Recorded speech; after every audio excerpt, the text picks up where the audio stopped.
All right, greetings, everybody. I want to welcome everybody to the show. Peace to all the gods and goddesses doing the work. Just a couple quick announcements, then we'll get into it. Dr. Bynum should be calling in a couple of minutes. I know a lot of you have emailed me about the class on the 29th. Yes, it is a live class. It is done private video. You'll be able to interact with myself and everybody that's in the class. So I just want to make that clear. I know some people email me today, got several emails. It is a live class. It is participation and it is work. So if you want to sign up for that, just email me. The email you see in the description box.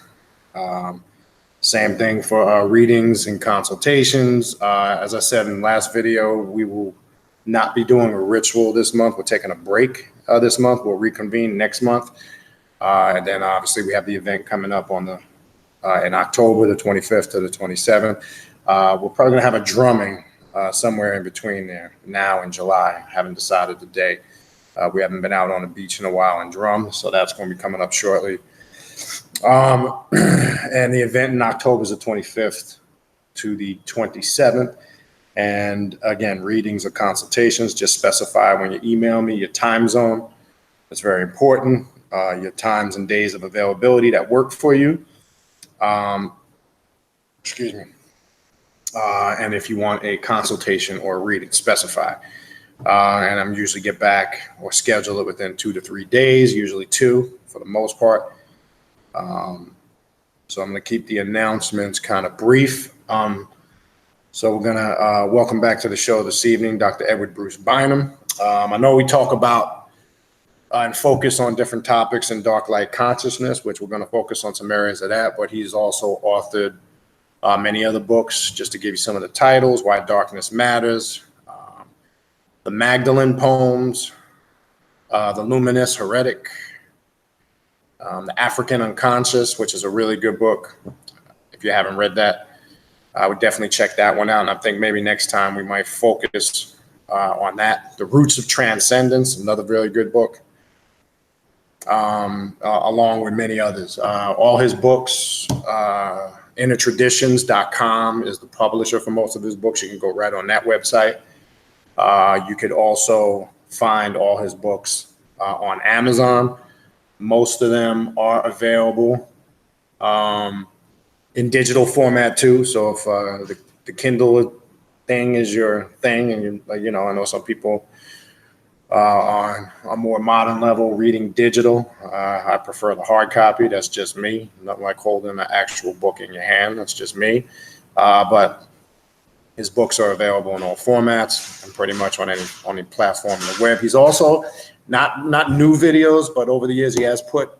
There's a good video when he traveled to Africa on YouTube. If you just Google his name, he had some. He used to tour and lecture. He's kind of retired now, so he doesn't really do that anymore.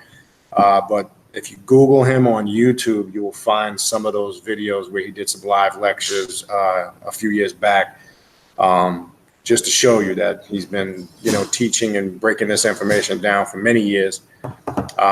He does have, initiated in a lot of the African spiritual traditions he mentions in the book.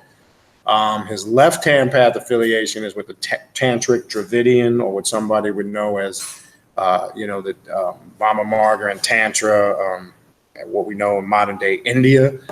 That's kind of his experience dealing with left-hand path aspect, but he's not what we would call a full-blown left-hand path practitioner, but his knowledge is very universal and can be crossed over into anybody's spiritual system, regardless of what it is you work with, because obviously it's coming from a highly intense psychological aspect.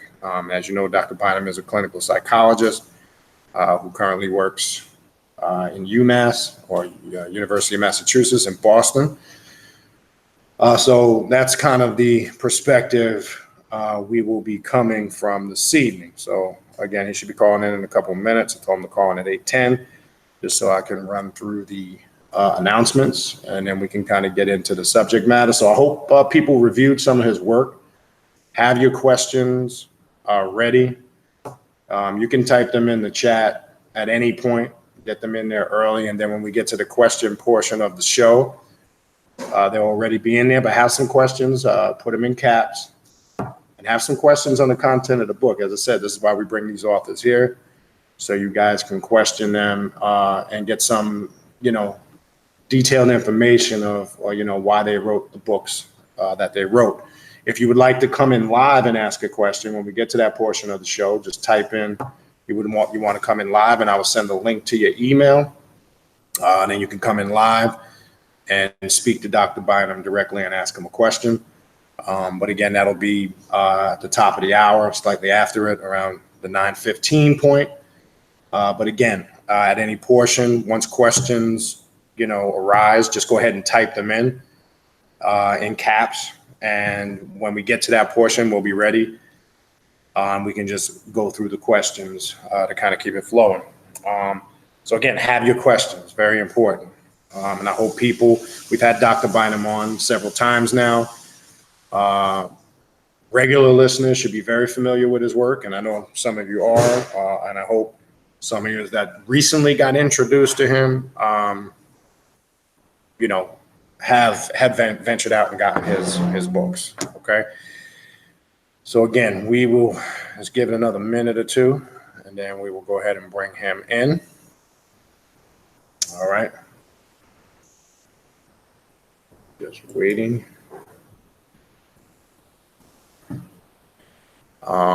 And that's pretty much what I got. I kind of went through the announcements quick.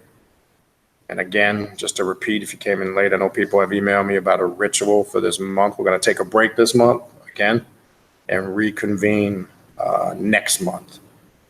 All right. So I just want to be clear on that. All right. Just make sure, give them a call and make sure everything is okay. I'm going to give it another minute. If not, I'll give him a call because he usually calls in early, ready. Make sure there's no hold up with him. I'll give it another minute or two, and then I'll give him a call. Make sure everything is all right. All right, so I hope everybody has gotten his book. I see Wacky J put the link to Dr. Bynum's books. I appreciate Wacky J. He's pretty good at throwing links and connecting you to the material we talk about on the show. I appreciate that. He gets it up there quick. He's quick with that. And that's a good thing. So hopefully you guys see those links when they're posted. If you're new and you're not familiar with Dr. Bynum's work, click that link and all the books that I had mentioned come up. All right. I'm going to give it another minute. Hold on 1 second.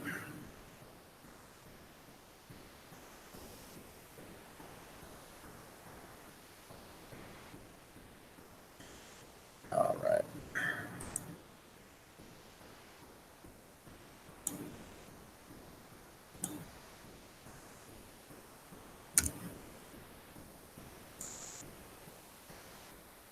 I think I'm going to give him a call just to make sure everything is all right.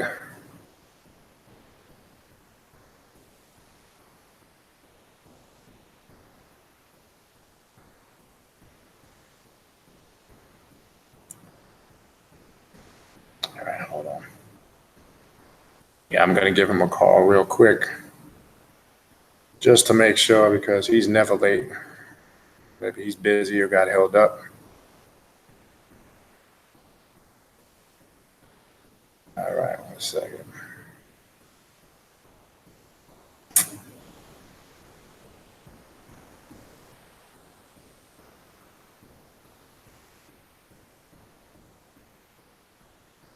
All right.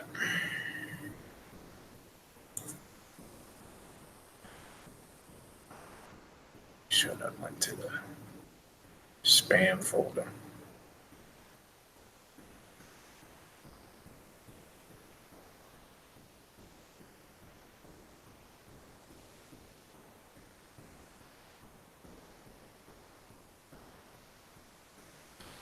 Cool.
Hey, Dr. Bynum, how you doing? This is Michael.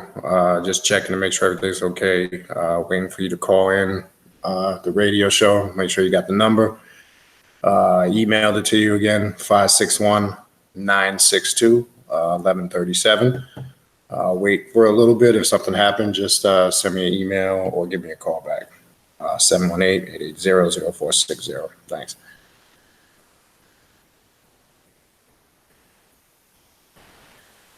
All right. We will wait for a little bit. Again, Dr. Bynum is usually never late. It's possible something happened or he's busy. So I'll kind of just keep it flowing. I'll look for his call and then we will go from there.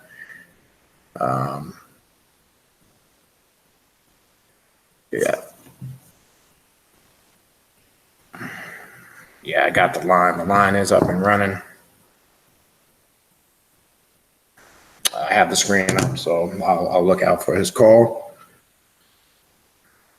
All right, so I'm not sure if something happened or he's running late or something, because like I say, Dr. Bynum is never late. All right, so what we'll do for the meantime until he either calls in or I get some type of communication that maybe something happened, and that's possible. It can. Kind of what I want to do, get into, I'm not going to kind of get into some of the material I had prepared for if he does eventually get here. But what I'm kind of going to do, I'll just flow with it for a little bit. If you have read the book, and I suggest you do, because this is one of the books I've always suggested. I don't like to use the word for beginners because I don't really think it's just for beginners. It's only for beginners on the sense if you're really trying to take or go upon a drastic change in your spirituality. The reason why I always refer this book, because if you have read the book, and I would hope as many times as Dr. Bynum's been on the show that people have,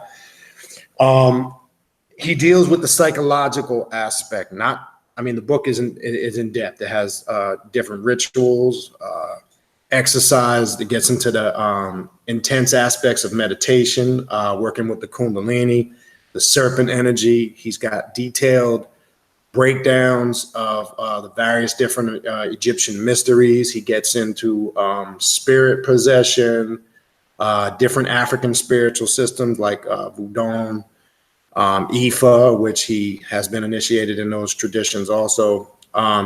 It's a thorough, well-rounded aspect of, in my opinion, of the higher aspects of spirituality or the intense practices of spirituality.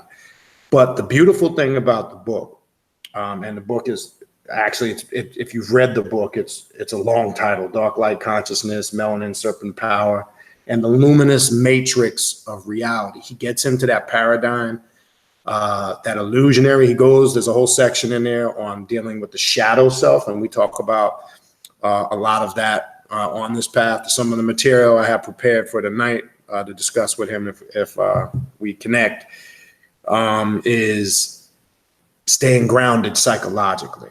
And I think in a lot of circles, in my opinion, and I've talked about this over the years in the past, and when I first encountered Dr. Bynum's book, I think it was 2012 or 13 is when I first actually read the book, somewhere around there. I think the psychological aspect in these circles of spirituality is greatly missing, okay? It's never addressed. Okay, I think we got him right here. Hold on. Yes, that's him right there. Greetings, Dr. Bynum. How are you? Hi, good. I'm sorry I'm late. I had to get caught up in something. I tried to get back in enough time, but I didn't. No. Nope. You're good. You're good. I just called because I know you're always on time. I just wanted to make sure everything was okay. That's all. Yeah, everything's okay. I just got caught up in something outside and no problem. Had to race back in here. No problem. I know your profession. I know your business. I know what you're doing. I got to handle that. That's important. If anything arises and you got something, got to go, just let me know. Okay. All right. I already did the introduction. I kind of told people about your books. I kind of told them where they can get the books. So we went through that. So we can kind of get right into it. And again, at any point, if you have any type of emergency or you got to step away, just let me know. No big deal. Okay. If you can just do a brief, introduce yourself to newer people. I know many of my listeners are already familiar with you, but if you could just go ahead and maybe just give a brief intro to the newer listeners. Sure. Well, again, I apologize to listeners. I got caught up in a regular life situation outside, and I got late getting back into the house. Anyway, I'm a clinical psychologist by traditional training, and, I do things like pain control, hypnosis, family therapy, and so on. But my other passion is clearly in the ancient wisdom traditions of Africa and at the African contribution to human science, technology, and on a deeper level, the African contribution to human psychology and spirituality. So I've focused much of my passion and energy on writing about this, researching about this, trying to get as much data as I can, and present it in a way that is, sound and stands the test of medicine and science, while at the same time being open and embracing the wider dimensions of our experience here. So I guess that's it in a nutshell. Okay. And again, if you're a brand new listener, the books I mentioned earlier, definitely check them out. So I do have some sections here. I'm going to get right into it with you, Dr. Bynum. I want to start first with the Sri Yantra, and there's a section on page 142. I know this is important. I'm just going to read. I'm going to paraphrase a small section on that page. You talk about the black dot of the innermost triangle of the Sri Yantra represents the 0-point energy field, the vacuum that underlies the manifestation of time and space in our local 3-dimensional universe. And then I want to finish it with this. It is the doorway into the 5th dimensional realm of light itself. Can we talk a little bit about that? Yeah, for those of you who may not be familiar with it, a Sri Yantra is, at least in the modern world, it's a symbol or an image most widely known in ancient and modern India, but there are also forms of it in Africa. What it is that it's a circle, and then inside of the circle are a series of triangles, each one encompassing the one before it, such that there are 9 of them. And in ancient India and in Kemet, they were understood to be a manifestation of the laws of essentially manifesting. At the center of that, the Sri Yantra image, there is a dot. And then everything emanates out of that dot. And the way that manifests is understood to be the way matter, energy, space, and time manifest out of the unmanifest. The reason that's important is that, one, it's an ancient idea, thousands and thousands and thousands of years old in ancient India, particularly southern India and parts of Africa, but it's also a very contemporary idea, very contemporary notion in science, right on the cutting edge, because we are at the point where we're going beyond Einstein's understanding of space and time and gravity, and understanding all of those forces to be manifestations of a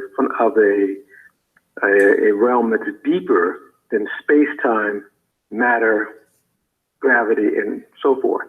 Mm-hmm. And that is the unmanifest. So that Sri Yantra image is an exact manifestation of that into our world. And again, it is an ancient idea, thousands and thousands of years old, and a modern idea. And many people will focus their meditation on that, either from the black dot in the middle, or the center and then manifesting out, or focusing on the out and then manifesting more concentrated inward, depending on your orientation and your style. Right. So that's why it's important, because our ancient ancestors intuitively knew about this and studied it, and it is more than a random image or a symbol. It is a manifestation of the way that our physical universe comes into manifestation or sight as we currently see it. Right. And then on the next page, and I'm glad you broke that down. And then if you don't have the book, he's got some diagrams giving you some examples, kind of visualizations that you can kind of connect with to kind of give you the visual. So again, I definitely recommend you get the book. On the next page, and I think this is very important, second paragraph, page 143, you talk about the Sri Yantra, and again, I'm just gonna actually read some of these short sections. You say it enfolds and contains all of the 7 classical chakras or energy vortices of the subtle body and the 9 entrances and exits of the body. The entrances and exits are you give them, as you go through them, again, you can expound on it. And then you connect it to the mudra and things of that nature. Can you kind of get a little bit into that and the importance of the 9 bodily exits, connecting it with the chakras, et cetera? Well, yeah, and it's not as esoteric as it might sound about the 9 entrances in the body. Those are literally the different holes into the holes or entrances in the body. They include your 2 eyes, 2 nostrils, your 2 ears, sexual organ, and the anus, and the mouth. And that is literally how energy comes into us and how it kind of goes out of us. And that Sri Yantra is a pictorial representation of that. And many times in meditation, one form or another, a person will concentrate on that. I'll be very specific. Mm-hmm. In many forms of yoga practice, there's a rung in the ladder called pratyahara. It's called sensory withdrawal, where you go through and you one by one systematically quiet down or eliminate each one of the sensory expressions. So specifically, that would mean a person would quiet down their visual field, and then quiet down the sense of taste, and then quiet down the sense of feeling. And you keep going down and quieting all of the senses until you are all your senses are blurred, and you have what you have left is your direct experience of being alive, being present, being existing. Not looking in the mirror to confirm that you exist, but your direct experience of it without relying on the senses. And when you are able to do that, you enter into a different level of so-called reality. There's a very famous aphorism in yoga that says, about this sensory withdrawal, one so freed from the bounds of the senses escapes all material relation, and becoming all supreme light, regains his own self. So the notion, the intuition, the deep intuition is that we are beings of light, and that we come into this dimension. And as we do, we manifest ourselves in this dimension through our senses. Mm-hmm. And when we quiet down all those senses, we're able to recontact the essence of who we are, which is beings of light. Another way to think about that is that everything that you see about you, everything that you hear, all the material world is some complicated form of energy and light.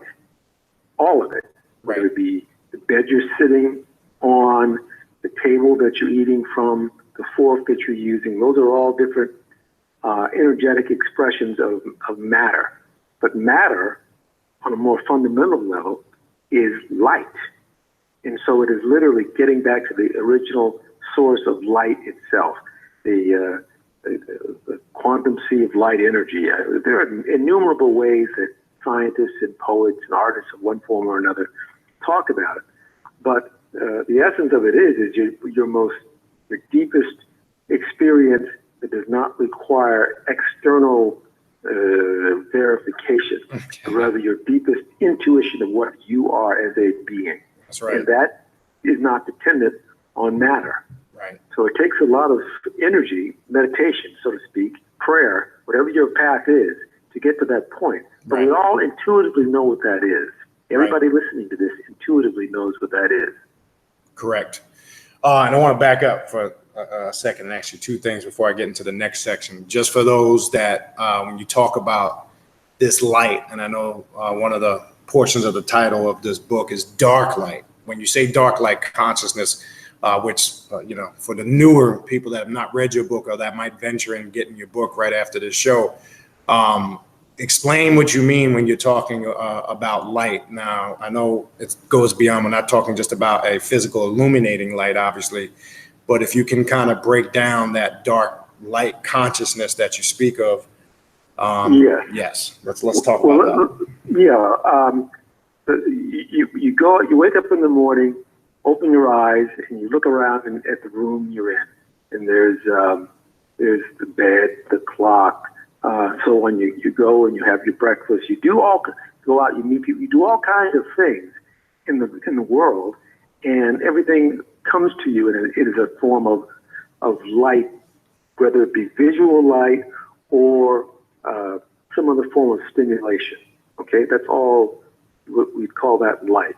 Well, it just so happens that most of the light in the universe we actually don't see. It's outside of our visual frequency spectrum, just as there are sounds, phenomena above what we can hear and below what we can hear. Right. Just as there's visual phenomena above what we can see and below what we can see. Well, there's also in the universe light that's that way, and we only see visually, literally, and experience literally a tiny portion of the light there is in the universe. Correct. So most of the universe is dark. Most of what exists is dark, and we can't see it. So that dark light consciousness is so immersing yourself into your deeper self that you can actually feel, experience, intuit the light that suffuses the universe, because that is what your deepest that is what your deepest reality is. And it takes, some effort to get to that. But everybody listening to this, I want to underline that. Intuitively, you already know what that is. It's a matter of being able to sort of explicate it, to be able to say it out loud to yourself or to other people. But that is the reality in which we adhere as individuals, as psyches, as spirits. Right. And I want to, something you were talking about earlier, just your thoughts on this kind of off the record question. If you have done any research on this, or maybe in any of your spiritual work or experiences, what is your thought on reincarnation? Do you think we've been here many times before? Have we, just roughly, have you done any work in that area or any spiritual work?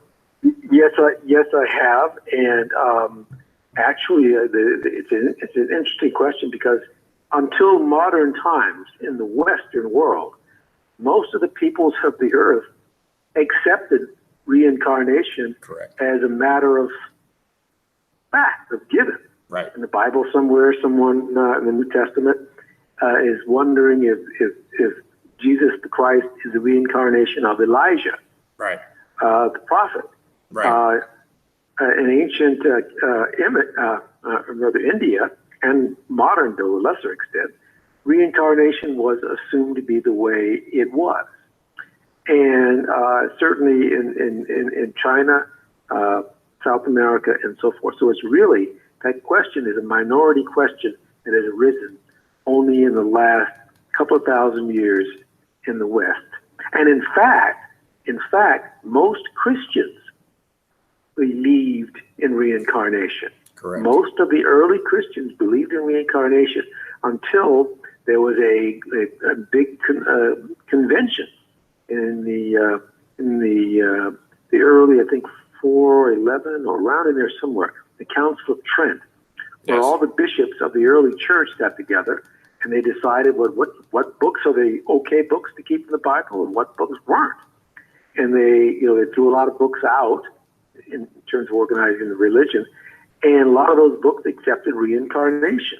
And those books were gotten rid of. People who believed in those books were now declared as heretics, and so on and so forth. But yes, there was a whole movement in the Middle Ages in France, in fact, of heretics who they in the southern part of France, and they resurrected the religion of Christianity that accepted reincarnation. Correct. It's always been there. It's just that it gets in and out of vogue. Well, they brought it back, and they paid the price for that because Pope, interestingly enough, I think it was Pope Innocent III, had them wiped out because you that's not okay. So right. Here's a way to think about reincarnation that makes sense. Okay, in a very physicalistic sort of way. We all have these physical bodies. Okay. Every 7 years, roughly, every cell in your body gets renewed. The cells are constantly being born and they're constantly dying. But every cell in the body, in the human body, gets renewed roughly over a 7-year period of time. Okay. But how can that cell keep coming back if there's nothing that gives it the information or the intelligence, so to speak, to become that cell again? So by default, there is a template, an energy field that keeps informing the body how to create that particular cell. That is part of the energy body. In a sense, that energy body is reincarnating parts of you in your cellular structure. Okay? Right. We'll take that a step further. You have a energy template around and infusing throughout your whole physical and emotional into some body, your physical and emotional and psychological and psychic body. Right. And it is greater than your physical body. Your physical body goes its way, it dies off, but that energy field, because it's energy which is neither created nor destroyed, in some form persists, and then once you are gone, that energy field reconnects, issues, so to speak, your physical body in another form. So your energy body, your template, remains the same, but your physical body passes away. That is a contemporary way to sort of think about reincarnation. Right. Okay. Yes, makes complete sense. Now, again, kind of in connection to this, a sister Megan had sent me a video earlier, and I thought it was kind of, well, not a coincidence. I know I'm a firm believer in that. I think things gel together for a reason.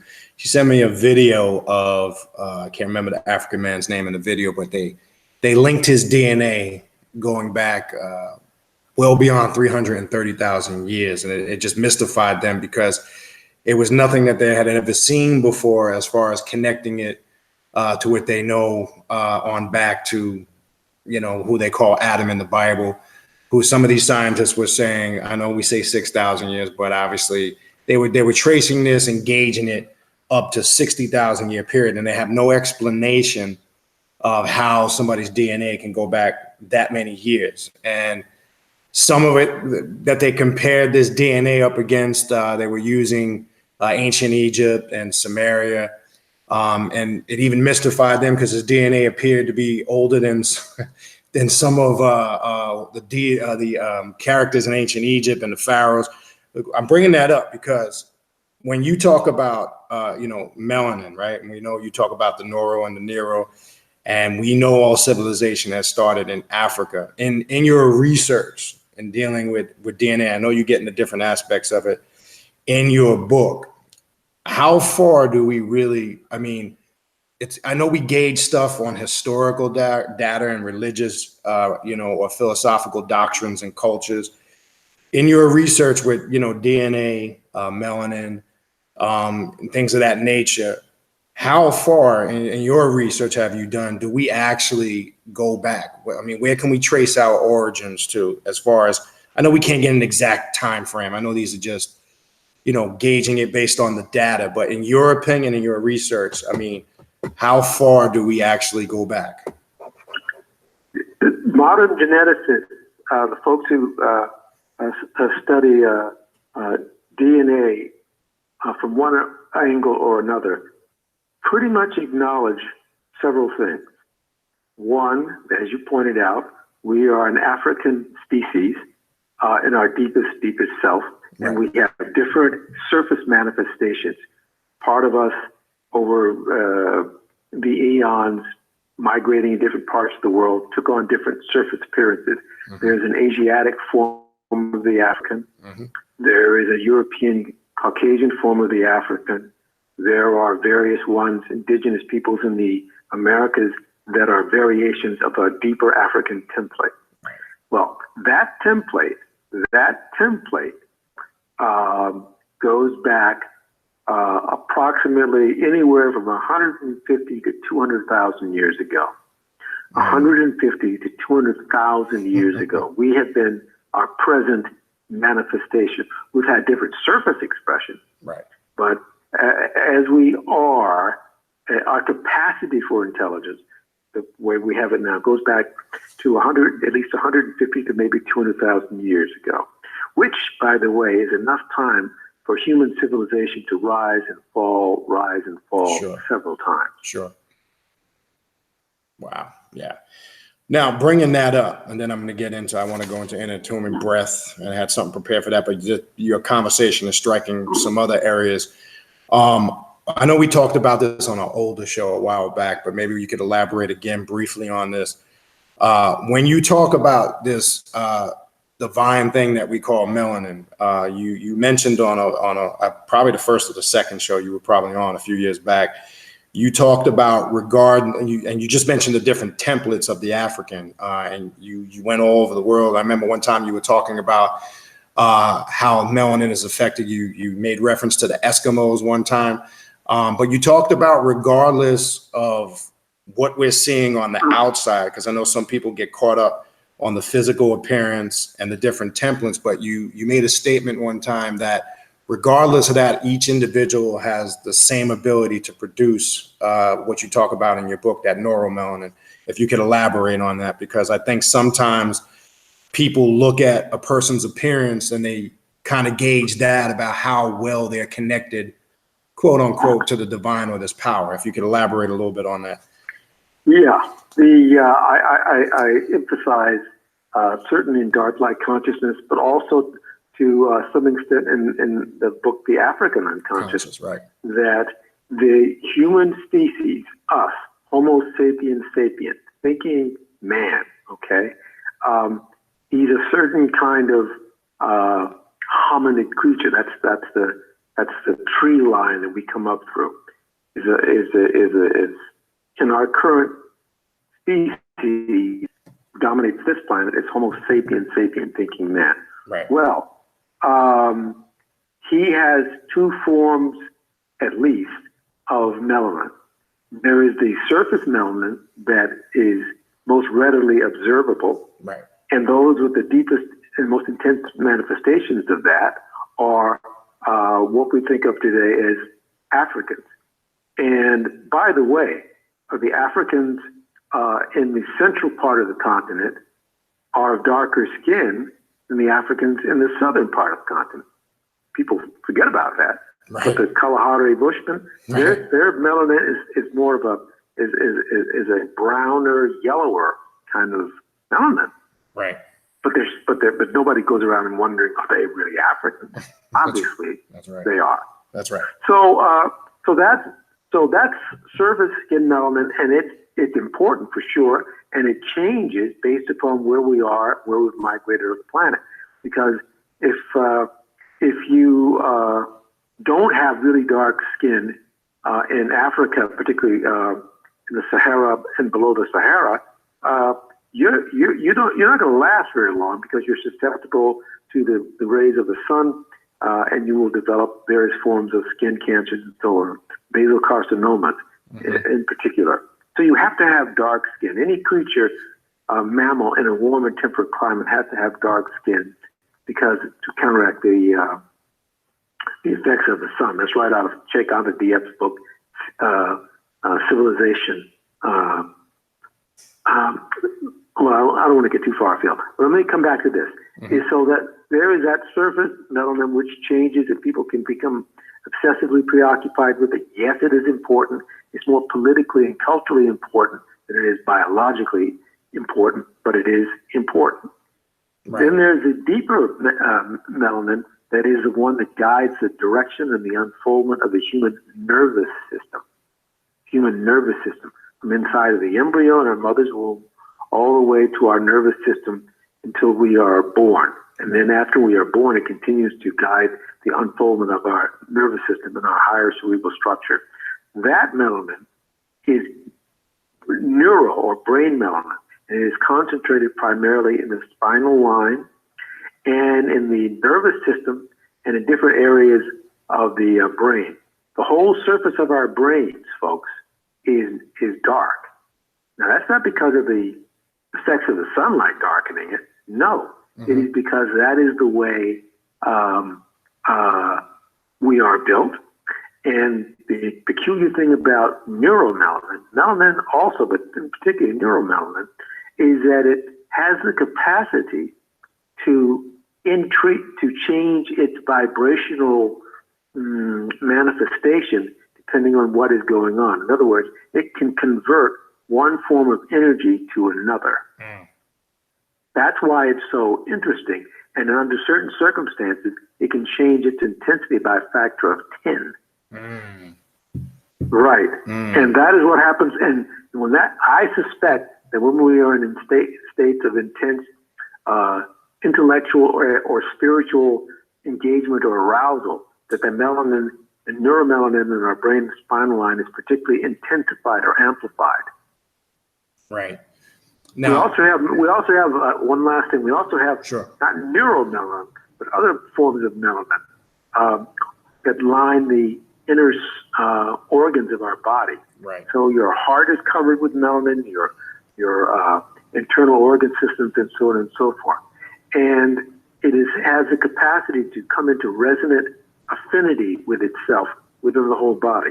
And those are, again, I believe, what happens in our more intense emotional and spiritual experiences of one kind or another.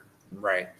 Now, I know you also spoke on, and if you could elaborate, colder climates. I know you talked about how melanin adapts. How do colder climates, I know, and you referenced Eskimos or native indigenous people, how do colder climates affect the capacity of what you just talked about, if any?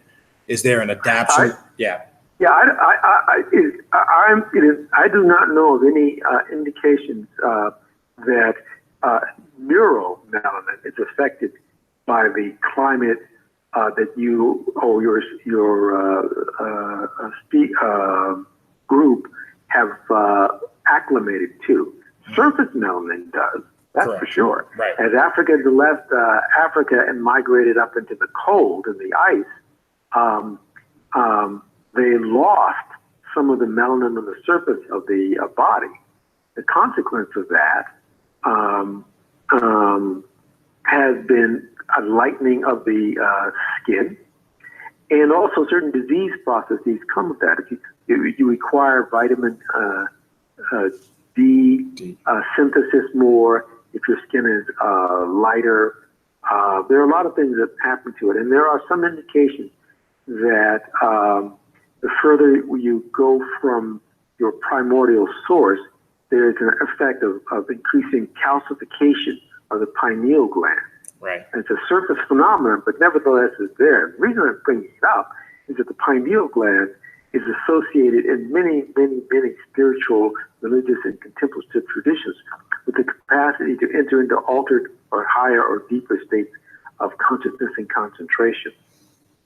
Right. Now, one person did suggest that as one went into a colder, more inhospitable climate, that one became more hostile and aggressive. I don't believe that's the case. But you know who did say that? Was Sigmund Freud. Sigmund Freud, right? Sigmund Freud said that about Europeans. not me. Right. So let me ask you this. I had actually a couple of times I had Dr. Jewel Pookrum on the show, and she talked about, from a medical standpoint, she was talking about how antibiotics, synthetics, drugs, how that can damage the natural process of how this inner melanin works. Have you done any research on that? And what should we be cautious? I'm not telling people not to go see doctors and not to take medicine. By all means, that's not what I'm saying. But what should we be aware of when it comes to things like that? Well, you should be aware that neuromelanin, because of its inherent capacity, sometimes can bind with heavy metals and other toxins in the environment. That's probably what she was referring to. Right. She's done excellent research in that area. Yes. And so some of the medications we take, particularly some of the psychotropic or psychiatric medications, are associated with the binding of neuromelanin in ways that can make it complicated. But please do not hear that, therefore, you should not be taking medication. Correct. That is absolutely not the case. Correct. You need to do that on a case-by-case, situation-by-situation basis, based upon the reactivity of your own body and your own experience to a medication. Right. Because many medications are extremely helpful, or the trade-off is worth it. Right. Okay. I just want to get some clarity on that. Yeah. Right. And because I know in relation she was talking to that, because I had brought up to her one time, I know when I left New York and came down here in South Florida, where I reside right now, the thing that would baffle me, I would see a lot of African-American folks that would avoid the sun. Like they just couldn't deal with the sun. Now, she mentioned some of that has to do with diet, because she was talking about that if, you eat certain foods and you go out into the extreme heat, she was talking about how that melanin can actually work against you, as far as like what you were talking about with the chemicals and how they bind. Any connection that you've done in research with diet and how that affects, the melanin physically and on the inside? I haven't done any research other than reading her work, which is excellent. Yeah. I mean, I have my own diet, which is primarily a vegetarian diet with a little fish and every now and then, but that's me. Right. And I wouldn't put myself out as somebody who's done any kind of legitimate research on diet. Okay. All right. So the next section I want to get into, and again, just for all the listeners, in about 20 minutes, 15, 20 minutes at the top of the hour, we will get to your questions. So keep typing them in. We'll start from the top, go to the bottom. And if you want to come in live to ask Dr. Bynum a question, just go ahead and type it in at the bottom, and I'll send a link to your email, and you can come in live. All right. So before I get into the inner attunement, I have two more sections prepared. I want to try to get to this. I know we talk about meditation a lot, but before we get into the inner attunement, can you talk a little bit about how important the breath is and getting that right? And maybe you could share with us what it is you do to obtain correct breath, and we're working with breathing and breath. Yeah, the reason I emphasize the breath so much is that it is something I have some experience with simply because of my own meditative practice. So there's that, and so there's a bias built into that. The second is that from this research and the experience that I've had myself, and also observing other people, that the breath is one of the best, easiest, and quickest ways to synchronize the rest of the body and the mind in a way that's helpful or advantageous to you. I'll give you an example. I mean, you walk down the street and you take a breath. Well, that breath immediately becomes part of your consciousness. You inhale and boom, there it is. It's part of your consciousness. You can breathe quickly, and that'll affect your consciousness, i.e. when you hyperventilate, you can get panicky, okay? Or you can hold your breath because you're frightened, and that also will affect your consciousness and your heart. So breath is a way to sort of regulate your senses and your mood and your thought processes. You can breathe slow and quietly and evenly, and you can slow down your heart rate, slow down the speed of your thoughts, take less pressure off your heart, so on and so forth. So the breath is intimately with us, and we're constantly breathing. When you are wide awake, you're breathing. When you are sleeping and you're not thinking about your breath, you are being breathed, so to speak. So the breath is always with us. First thing we have to do when we get out of our mother's womb, we have to inhale. Correct. And the last thing we do before we leave this body is we exhale. That's correct. So the breath is ubiquitous. So that is why the breath has been harnessed by many practitioners as a way to influence their consciousness. And so what many of the practitioners, be it yoga, be it rhythmic dancing, be it rhythmic breathing, there are lots of different expressions of that. What they've done is they've harnessed that, and then they've used it as a way to influence their mind and their body. So it's just that the folks who've done, I guess you'd say, the most with that, for my money anyway, in the most sophisticated way, are the yoga instructors, yoga teachers, primarily from southern India, which is then spread throughout the world. By the way, in ancient times, there were two, I would say, world centers for what we call today yoga. One certainly was in India, particularly southern India, and the other one was in Africa. Right. In ancient Kemet, they had practices of yoga of one kind or another. Right. And they didn't call it yoga; they call it Timitai. It had a different name, but it was essentially the same thing. Right. And they would show postures and other things that you would manifest today as yoga. Right. Now, before I move on, let me ask you this. I was always taught, and I'm not saying this is the be-all, tell-all when it comes to breath. I know elders that I dealt with over the years, they always taught me before you could really get proper meditation that you need to focus or get a good discipline of what you just talked about. Do you feel that that's necessary? Does it matter?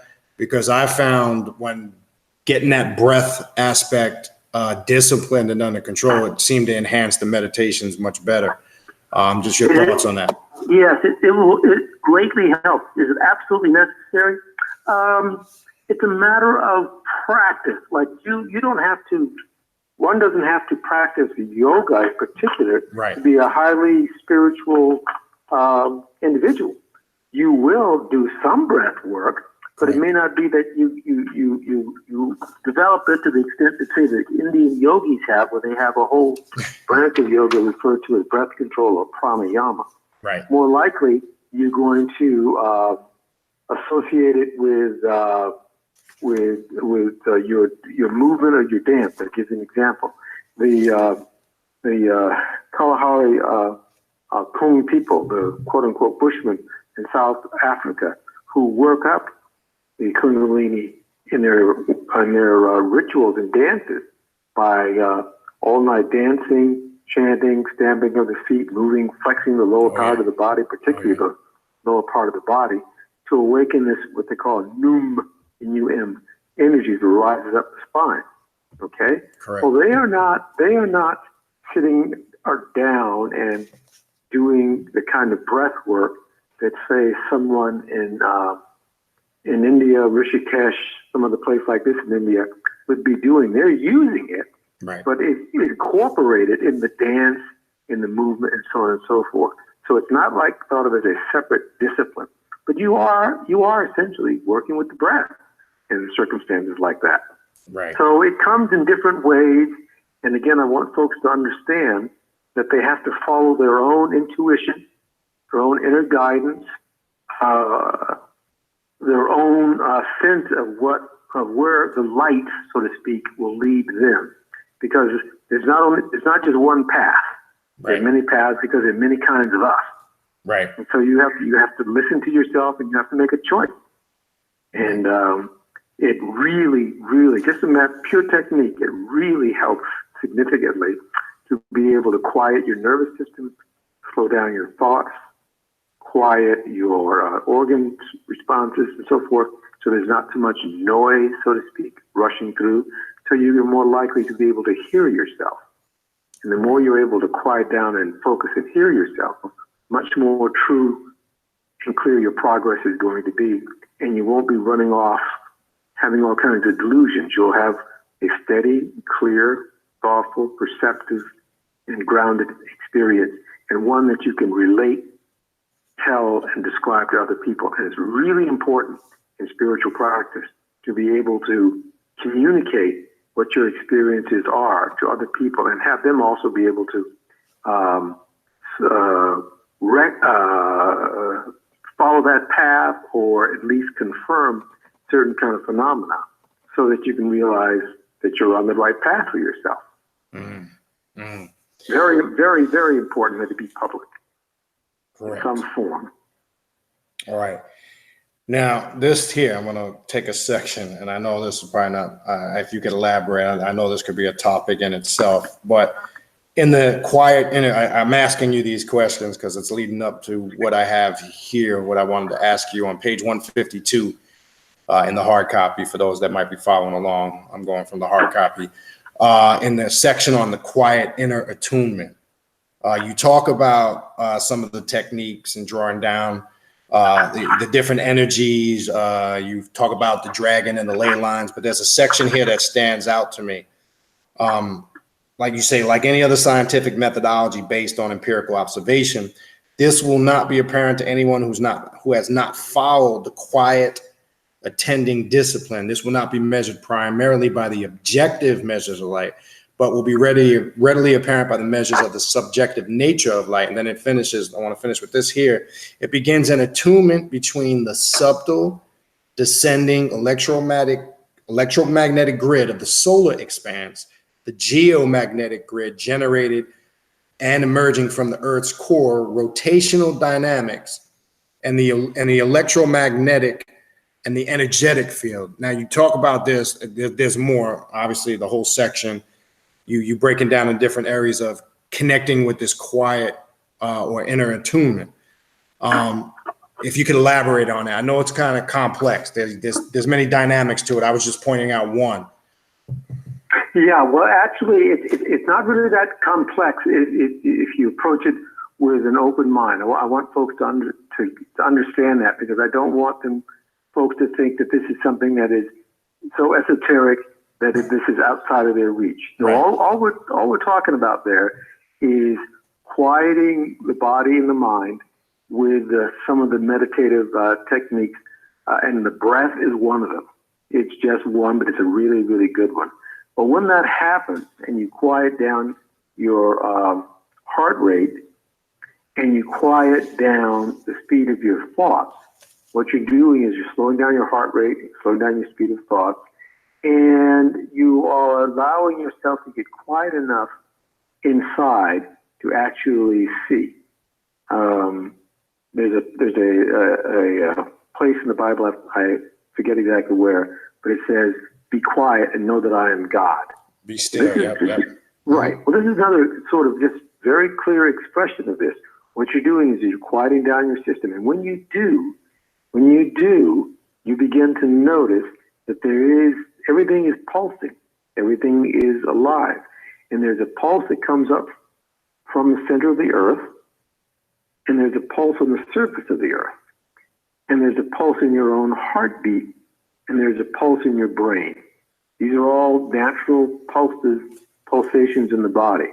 Well, when these are made to coordinate with each other in some fashion, some multiples, you will enter into a certain state of entrainment, so to speak, and certain phenomena begin to be clearer to you. Like if you quiet your breathing down to where you're breathing only a few times, inhale and exhale fully, a few times a minute, you'll slow your heart rate down to somewhere around 7.5, 7.6 hertz. Wow. Well, that just so happens that the electromagnetic radiation around the Earth goes from the surface of the Earth up to the ionosphere and back down again. And that is referred to as the Schumann Resident. All Okay, it's literally the heartbeat of the earth. Right. And you get your heart in tune with that, and some multiple of that, and your brain waves begin to be entrained with that also. So when your heart rate and your brain rate are sort of entrained with each other, they're not exactly the same, but they're in multiples of each other, you get into sort of a rhythm, sort of a entrainment, so you get locked in, so to speak. Right. And you get into that deep enough, you'll also feel the pulsation that comes up from the center of the earth. That's more subtle, but it's there. Right. And that's what I was referring to, that you feel that movement, because it's all electromagnetic. That part of it is electromagnetic energy. And electromagnetism is one of the four forces in nature that we act, four great forces, I should say, in nature that we feel. Like there are four forces, quote unquote forces or interactions in nature that we know for sure. There's the force inside of the atom, called the strong force. It keeps protons and neurons together inside of the atom, but we don't feel that. There's also the fact that the atom decays and withers away over time, and that's called a weak force. We don't feel that either. But what force that we do feel is the force of electromagnetism. That force, when you turn on the electricity, when you see sunlight, when you see lots of it, that is electromagnetism. What keeps us solid in the world is the electromagnetic field. Okay? So we feel that. And the other great force that we feel is the gravitational force. Right. Okay? So gravity we feel, and we feel electromagnetism, two of the great forces. And so this tuning in is tuning into that electromagnetic field around you, quieting your senses down, as we were talking about earlier. And when you do, you also begin to feel gravity in a different kind of way. Remember, Einstein's understanding of gravity was not only was it a force like Newton said, but also, get this, gravity is the warp of space-time. Right. Gravity is the warp of space-time. So when you are feeling gravity, you're feeling space-time warped a little bit. Wow. Yep. So that's why when you enter deeper states of meditation, and sometimes spontaneously in dream states, you're aware that the universe is kind of different than it is, obviously, than an awakened state. I mean, I don't think it's any accident that as we are awakening, walk through the world, we are aware of the force of gravity, and we put one foot in front of the other. When we are dreaming, we can fly. We can defy gravity. Right. Your consciousness, your actual experience and lived consciousness is capable of defying gravity under certain conditions, i.e. when you're dreaming. We have a bias that dreaming is not as real as when we're wide awake. That's a matter of bias and conjecture, because some of the greatest ideas of science, medicine, have come from people in their dreams. Right. So it's not exactly just a trash heap of consciousness. There's something very real going on in our dream states. Right. Okay. Two last things, and then we're going to get some questions for you. Would you say, in your opinion, there's theories on this, with all the stuff you just went through, is there any benefits to living on parts of the planet, being closer to some of these ley lines or magnetic grids? There's a lot of theories on this. I think there is, in the sense that you're able to tune into or feel where the energy lines are on the earth. For those of you who may not be aware of this, a ley line, L-E-Y, ley line means it is a pathway of energy, usually in a straight line across the surface of the earth. Right. And it is in direct alignment with energy. A way to think about that is that if you've ever had an acupuncture experience, treatment, or even read about it, you know that the surface of the human body is covered with energy lines called meridians. Mm-hmm. And that is where the life force sort of moves more intensely through the body. It's like a highway through the body or a river through the body. You're much more likely to travel along that energy line than just randomly. Well, a ley line is the same thing on the surface of the earth, okay? Mm-hmm. And it also emerges from the center of the earth. Right. Right? You know, because the center of the earth is composed of a solid metal nickel core, and it is spinning. And then that solid nickel is surrounded by a vast ocean of molten or liquid stone, metal, mineral, primarily iron. Mm-hmm. And then as you reach closer to the surface of the earth, it becomes solid again in varying degrees until you reach the surface. Go above the crust and you get to the surface. So the surface of the earth is moving slower, rotating slower than the core of the earth. And that creates that faster moving inner core compared to the outer slower moving core creates a convection, a spinning, an electromagnetic twirling, so to speak. Right. That is why in meditation, our ancient ancestors felt that the center of the earth was full of a coiling kind of energy, dragon or serpent and snake. In West Africa, there are many statues, particularly in the earth disciplines and religions of Buddha and Ifa, where they talk about the energies at the center of the earth.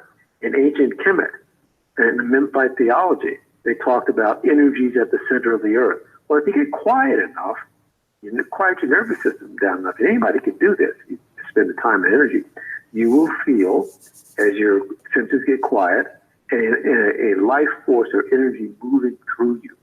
And it comes up from the center of the earth. And it is some flowing of the electromagnetic force and the gravitational force. It's sort of a geomagnetic, electromagnetic force. And contemporary physics are still trying to come up with various ways that the electromagnetic force and the gravitational force meet, and have not been successful. That was Einstein's last great quest. Right. And he didn't quite do it. Right. But he knew it was there. Right. He knew it was there. But I'm trying to say that you can actually feel it. Mm. Those two great forces, the magnetic force and the electromagnetic force, Right. you can actually feel in your body. And that is what I want folks to sort of like, depending on what your spiritual path, psychological, psychiatric, whatever you want to call it, path is in the world, that you actually have direct experience of that. Because then what we're talking about now moves out of the realm of theory and it moves into actual practice and institutionalization. And that's critical. Enough theories in the universe. That's right. Get down to what you directly experience and you confirm for yourself. Then you know what you know. And nobody can take that from you. That's right. And then the last question I have for you, and even though it's only a short section in the book, but I think this is so important. There's so many people that have become victims of this. I happen to know some people who are still kind of victims of this to this day. On page 154 and 155, you talk about dangers and delusions of the path, what to be careful of. But you get into briefly in there that we have to be cautious of these cult charismatic leaders and how we can be subliminally seduced by their charisma and fall for a lot of the, manipulation and the hypnotic techniques that they've mastered. So my question to you is, one, how do people, because again, I still see this to this day, unfortunately, because obviously a lot of the things you just previously described before that, I don't think people are really on their own path and experiencing as you described. But what would you suggest to people to maybe not how they not to fall into that trap and the dangers and delusions of this? And why do we keep falling for this? This is obviously, you mentioned some of the cults over the years, Charles Manson and et cetera, Jim Jones. Why do people keep falling for this? And how can we, avoid these things from repeating itself?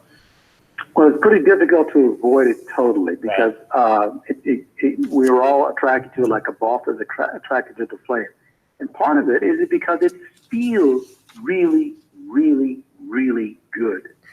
When you come into the presence of a charismatic leader or a great teacher in the presence, or even a great political leader, great speech giver, they have discovered by happenstance or study, but usually by happenstance, that they have the capacity to awaken that spiritual energy in people. And there are two levels of that.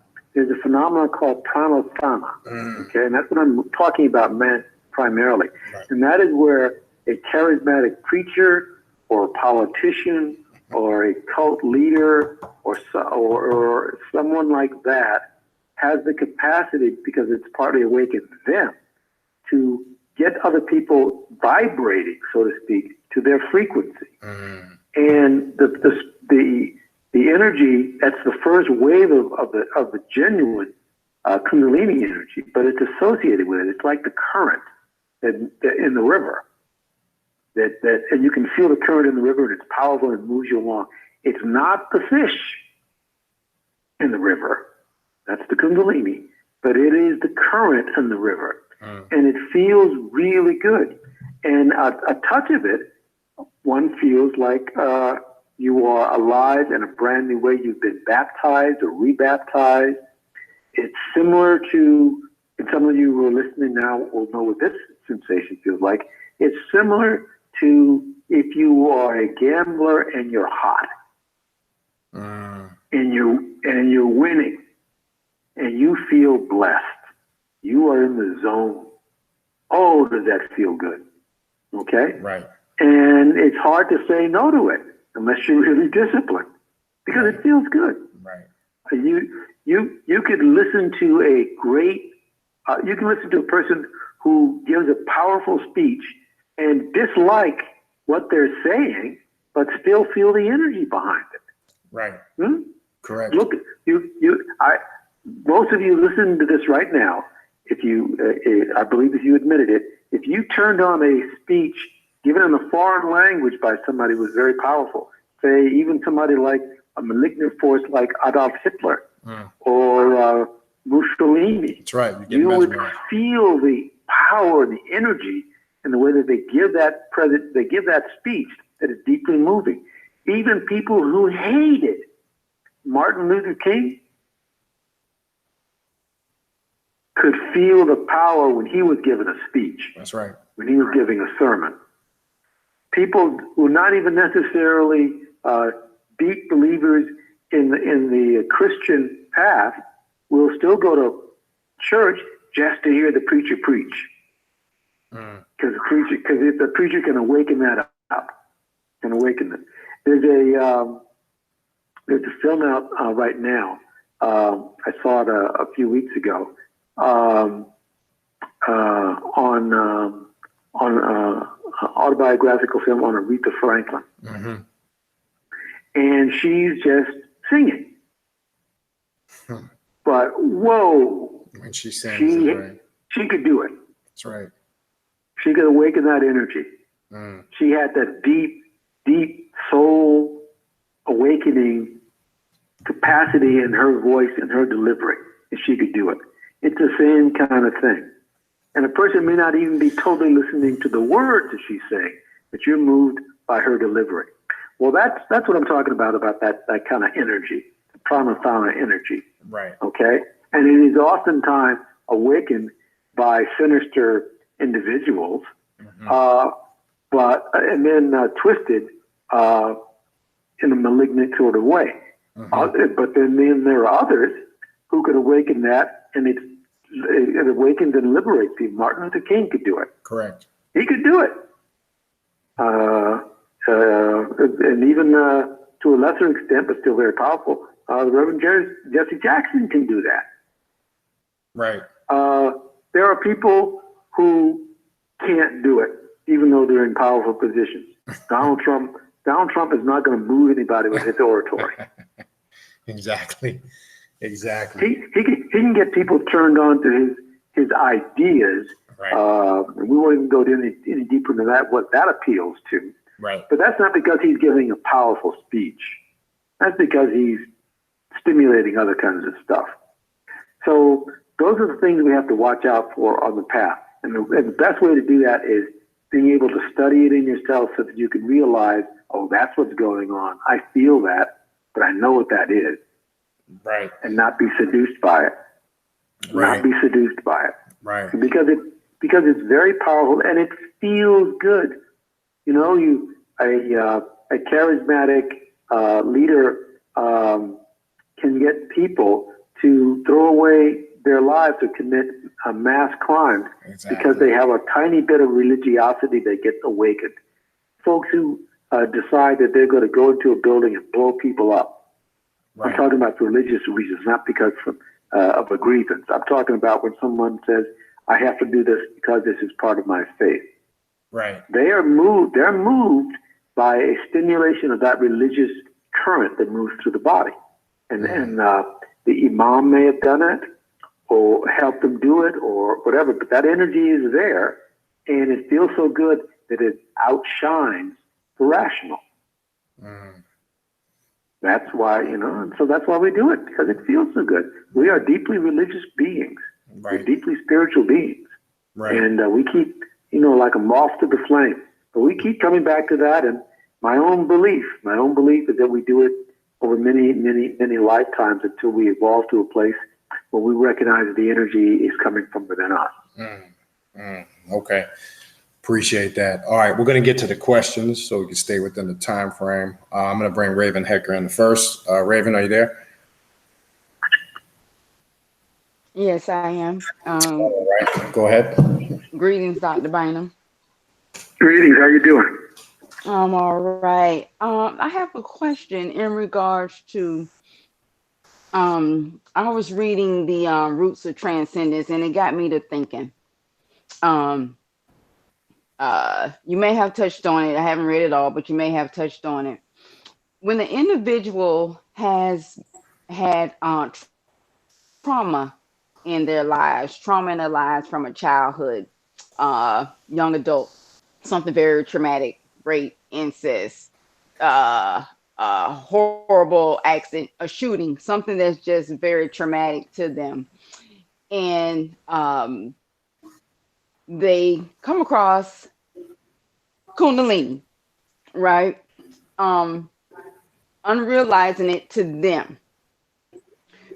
So you speak about the different practices and breathing techniques in Roots of Transcendence. And you said something tonight as well, which had me thinking, because I knew that, I've heard that the lung cells regenerate every 7 years. I didn't know it was all the cells in the body that does it every 7 years.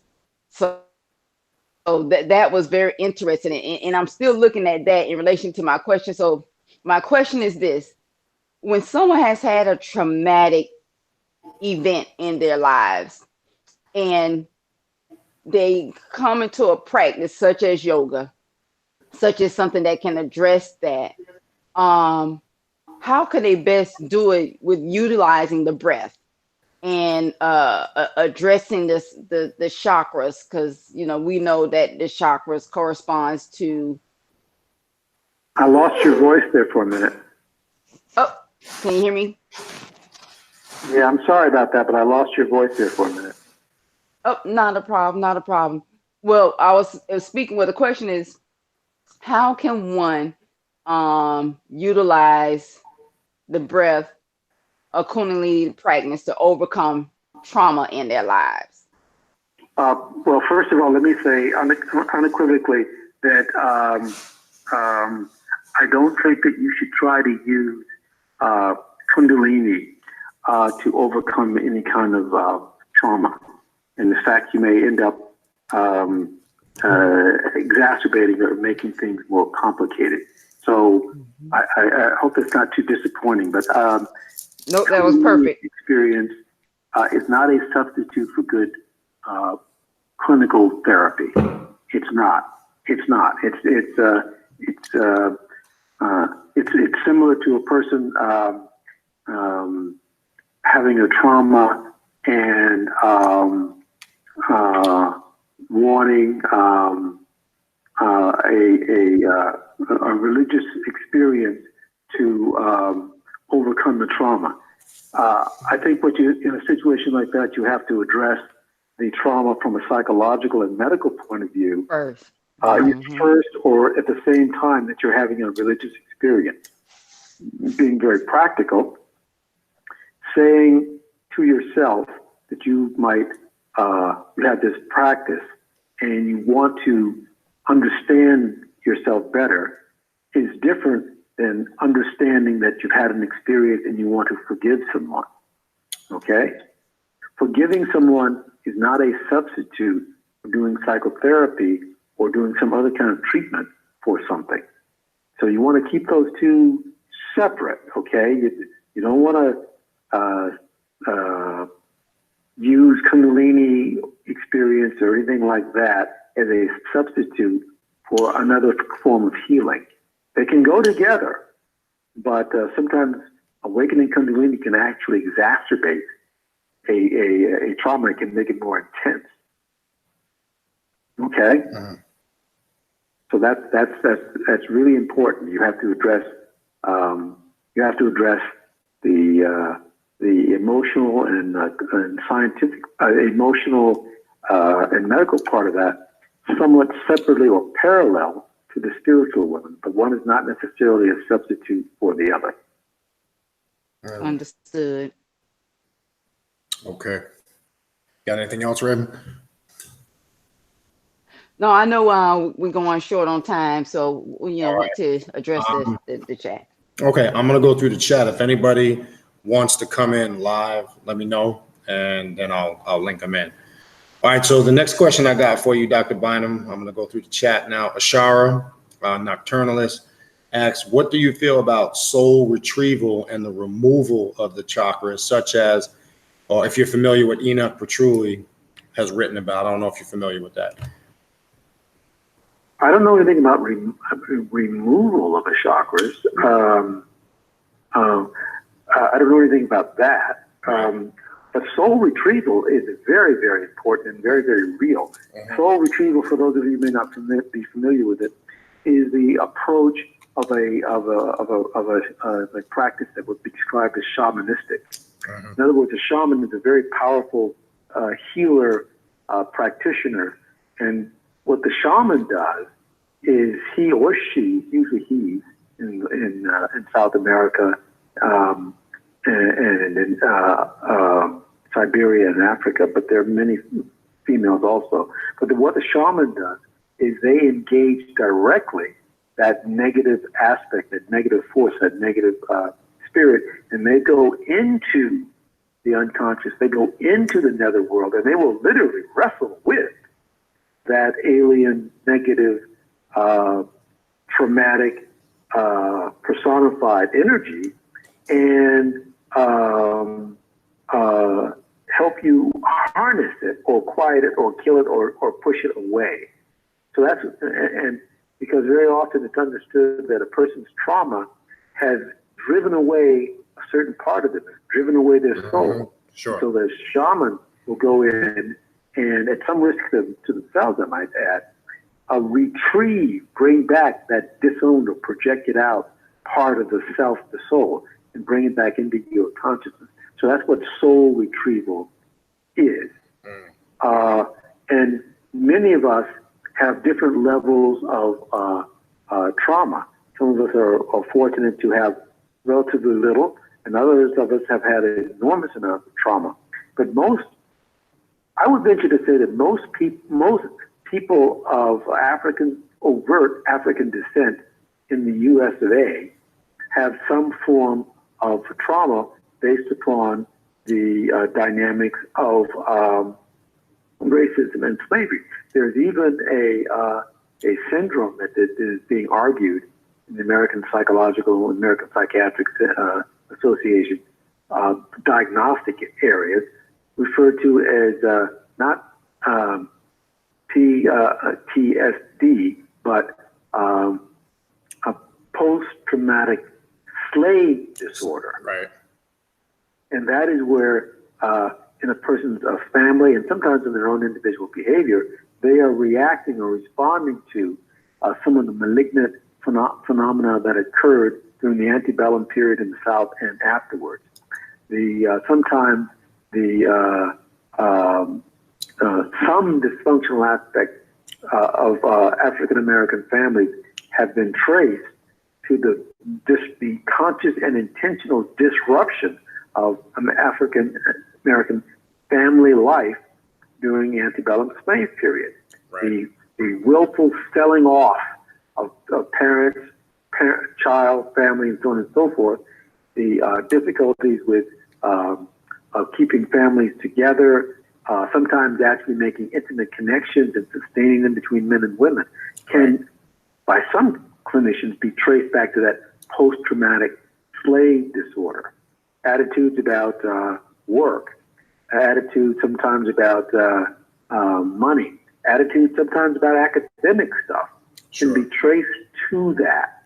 Okay? Right. So many of us can see post-traumatic stress disorder for sure. There's also PTSD, post-traumatic slave disorder.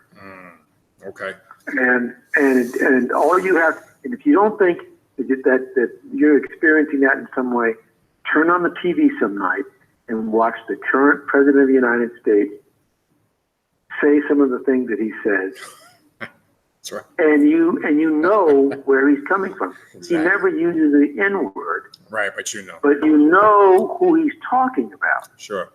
This is the guy, this is the man who, even after the New York 5 were acquitted for wrongly Being accused of attacking rape. someone, Right. he still said it and took out ads in the paper saying that they were guilty.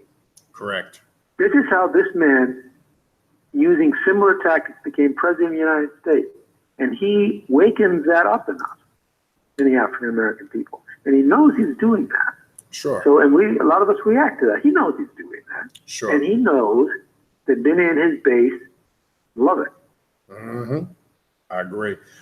And So also, that's part of that whole, what's the euphemism, cultural grievances, and so on and so forth. The code word is that he's still playing on that. correct. The And people who are still pissed off that they lost the Civil War. yep. And really, people fail to understand, regardless of the settlement they gave those fives, those guys will never be looked at the same. And I've seen interviews with them, and they say all the money in the world can't fix the damage. They cannot do it. They Can't. cannot do it. They have forever been labeled that in society. They have been labeled that in their own psychic experience. Sure. And that has been just devastating to them. Sure. Devastating to them. And every other person of African descent in this country, with a few percentage exceptions, knows that to be the case. How we react to that, what our approach is, and so on and so forth, there's a wide range of acceptable reactions to it, okay? Correct. That's totally cool. That's a political issue. I'm talking about the emotional, psychological, psychiatric reaction to it, which Right. is, it is a traumatic experience. Correct. You know, and it's not in the distant past. The current governor of Virginia in the 90s, when he was in medical school, That's right. 1990, medical school, And it's funny how that died out. is doing this. Yeah. Because he, in his consciousness, I'm sure it was a big funny thing. It was just some crazy, what, and he was making fun of them. Correct. Okay? This is how deeply ingrained this is in this culture, in this society. And so we need to be aware of that so that we don't underreact, nor do we overreact, but it gets factored in to how we live our lives. As Reverend Jesse Jackson said, it's part of the black tax. That's right. Correct. And the last question in relation to the soul retrieval, then we'll move on. In your research, if you have, or if you haven't, maybe just your thoughts, in your opinion, is there any validity to past life regressions via through being hypnotized or any type of clinical work like that? Is there any foundation to that in your opinion, or is that just? Yes, there is. Okay. Yes, there is. There's a great deal of support for that clinically and otherwise on several levels. First of all, just as an objective of reality of reincarnation, there was a psychiatrist who, for 40 years until he died, did copious research at the University of Virginia Medical School, Department of Psychiatry, Ian Stevenson. He wrote 4 or 5 extremely well-documented books on the thousands, not a couple of dozen, thousands of documented cases of reincarnation all over the earth, particularly in places like India, where it is in Southeast Asia, but documented where people left evidence, came up with facts and data and information that substantiated their memories of prior lives. They were usually children up to the age of 6, after which time they forget. But yeah, so there's that. Okay. And then clinically, there are certain practices of hypnotic age regression where people go back into their deep unconscious, and they come up with memories and images that are from their prior lives that they can then go out and sometimes substantiate. Okay. So there's a lot of data to that.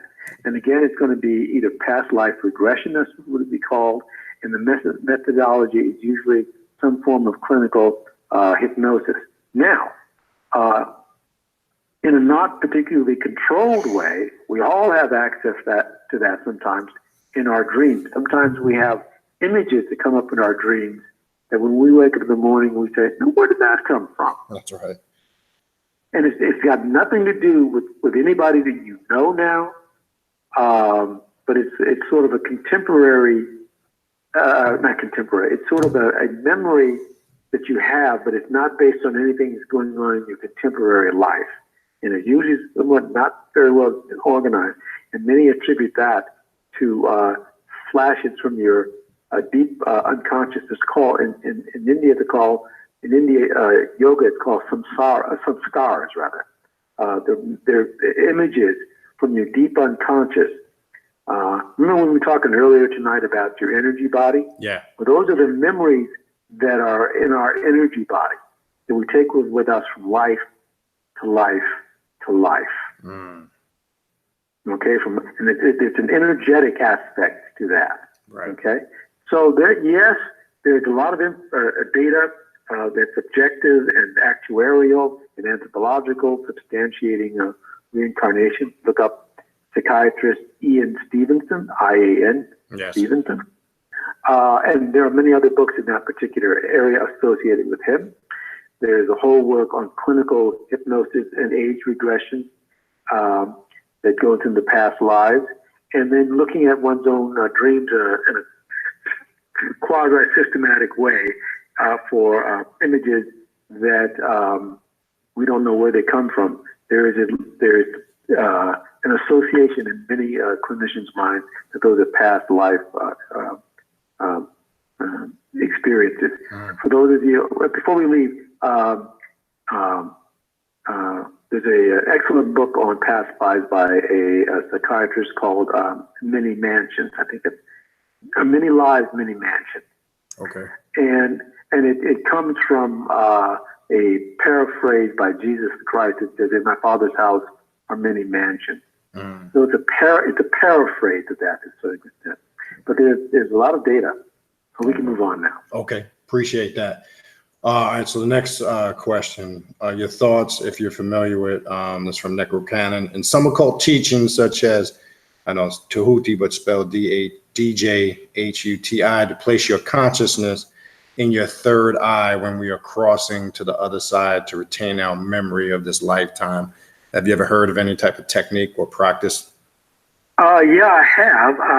I only have a passing familiarity with it, but the thought is that you have been practicing some form of meditation or prayer or some other spiritual discipline for much of your life, so that you have the discipline, and that you, as death approaches, the death of the physical body, you have enough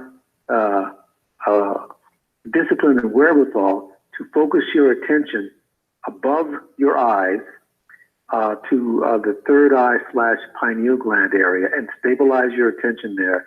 And as your body dissolves, much like it does in sleep, by the way, it dissolves, you retain your awareness, and you take that awareness with you consciously to the next life. Obviously, there are very few successful practitioners of that, but theoretically, it is certainly possible, and there are certain yogis that I've known who claim to have been able to do that. But it's sort of like, here's a good analogy. It's sort of like falling asleep, but not going unconscious. Right. In other words, if you practice it, and you could do this, it would take you some time to do it, but it might be very instructive for you. Usually when we go to sleep at night, we're laying there, and then at some point we consciousness blanks out, and then the next thing we know, we're in some situation that if we were awake, we would think it was quite bizarre, but we're asleep and we're dreaming, and so it seems regular. So it's not unusual in our dream if we're all of a sudden in a Land Rover driving through Peru or somewhere in Africa, and we stop by the side of the road, and there's someone selling giraffes, and we decide we want to buy one, and then we're having difficulty getting it into the trunk of the car. So we decide to leave the giraffe there and instead buy a small hippopotamus, because it's easier to move around. And then we get that in our car and we drive off. Okay? Correct. Now in the dream, it's just, okay, the giraffe was too big, so we got a little hippopotamus instead. And it makes perfect sense at the time. Right. Okay? If you were awake, you would, no, this isn't happening. That's right. This is, or else I'm psychotic or something. Right. Okay? My point here is that you go from one state of consciousness to the other, and there's a break. However, you could train yourself to fall asleep but not lose consciousness, and go from the waking state into the dreaming state without losing consciousness. And that method, that technique is called Yoga Nidra. Mm-hmm. Okay? It's called Yoga Nidra, and it is a clinical practice, Yoga Nidra. In the Dream Life of Family, I have a section that I've written on Yoga Nidra. Not very much, but just enough to let folks know that it's a real phenomenon. But it's a meditative practice to learn to keep the continuity of consciousness. Right. Yeah, it's in chapter 10 of the Dream Life of further reaches of Dream and Life and Family. But the disciplines of sleep, Lucid Dreams and Yoga Nidra. Lucid Dreams is where you're dreaming and you suddenly wake up in your dream. You're aware that you're dreaming. And even though things may be kind of intense or odd or strange, you are aware that you're dreaming. It's sort of like waking up inside of a movie, and then you can actually influence the movie. Yoga Nidra is where you go from the waking state to the dreaming state without losing continuity of consciousness. And it is one way to sort of practice for that, bringing your consciousness into the higher chakras, if you want to call them chakras, and sustaining it there as part of a spiritual practice for when your ultimate transition from this life. And most of us, let's be honest, most of us, when we die, and then we go to another plane, and we're there for a while, very dreamy-like place, heaven-like or hell-like, depending on where we're at. Mm-hmm. And then we come back into this body, into another body, and we keep working it out, lifetime over lifetime, as we evolve as beings of light. Correct. We're all, our ancient ancestors in Africa and India were very optimistic. Mm-hmm. Very optimistic. Yes. He says everybody's going to make it. Correct. It may take a long time, but everybody's going to make it. Everybody is right. Yeah. Unbelievable. Yeah. All right, this question here, this is probably something maybe you can just touch on briefly. This is probably a show in itself, and I don't want to spend too much time on it because it's very vast due to the fact we don't have much time left. Your thoughts. I know there's many different thoughts, especially with ancient Egyptian civilization, extraterrestrial existence, the connection with the Orion constellation obviously is there with the pyramids, and some have even said that the Egyptians were, ancient Egyptians, the pre-dynastic Egyptians, were connected to some of these intelligent life forms beyond the stars. Briefly, that's what the Egyptians said. Yes. That's what's in their text. Right. That's what they wrote about themselves. Correct. Your thoughts on that is basically the question. Well, I think that there is more than proving evidence that we have been visited and are visited by other intelligent species in the universe. Correct. We're not alone here. Correct. We're one intelligent or quasi-intelligent species, and apparently, ultimately, we are a space-faring species. We're on the verge of that right now. Well, there are probably, in all likelihood, other species, hopefully benevolent, they seem to be, who are here, and I think my intuition is here and helping us evolve to be a benevolent space-faring species. The ancient Egyptians wrote in their text, their oldest text, that in pre-dynastic times there was an era of about, they say, I think it said 30,000 years of celestial beings who ruled ancient Egypt. And then after that, there was a period of demigods that ruled Egypt. And then eventually it came down to human beings and pharaohs ruling Egypt. So their king text, that's not the name of the book, but it'll come to me in a minute, where they enumerate back thousands and thousands of years who the ancient rulers of Egypt were. And they connected to the star Sirius, and I believe Orion, but I'm not sure, but for definitely Sirius. Right. Siris. And that many of the travelers, seafaring races, spacefaring races, I should say, came to the Earth and were involved in helping humankind. And the ancient Sumerians of the Middle East had a slightly different take on it. They had the ancient travelers also, but they had those ancient travelers also interacting in. Sure. Yeah. Even like you say with the Sumerian, yes, you could find, I do agree. I do believe there's definitely some connection with higher intelligent life form for sure. I mean, that's probably showing itself though. Well, I think we've lost. Yeah. Are you still there, Dr. Bynum? I see you're still on it, but I think we lost you. I don't know if you hit a mute button or something. We can't hear you. Not sure what happened. I still see you here, but I can't hear you. I'm not sure if you hit your phone mute. Maybe you can hang up and call right back. Maybe it's a connection thing. I'm not sure. But we definitely lost you.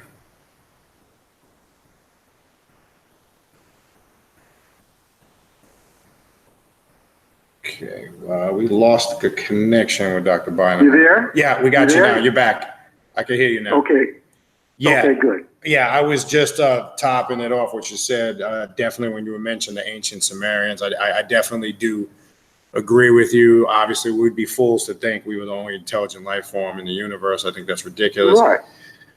It is encoded in many of the ancient texts. It is. Yes, it's there. I do believe there's a government conspiracy to cover a lot of these things up. But again, I think that's a show in itself. I mean, that we could probably spend time on that. But yeah, it's definitely, it's there. And I think each individual should do the research on that. It's not like it's hard to find. Okay. No, it's out there. The data is out there.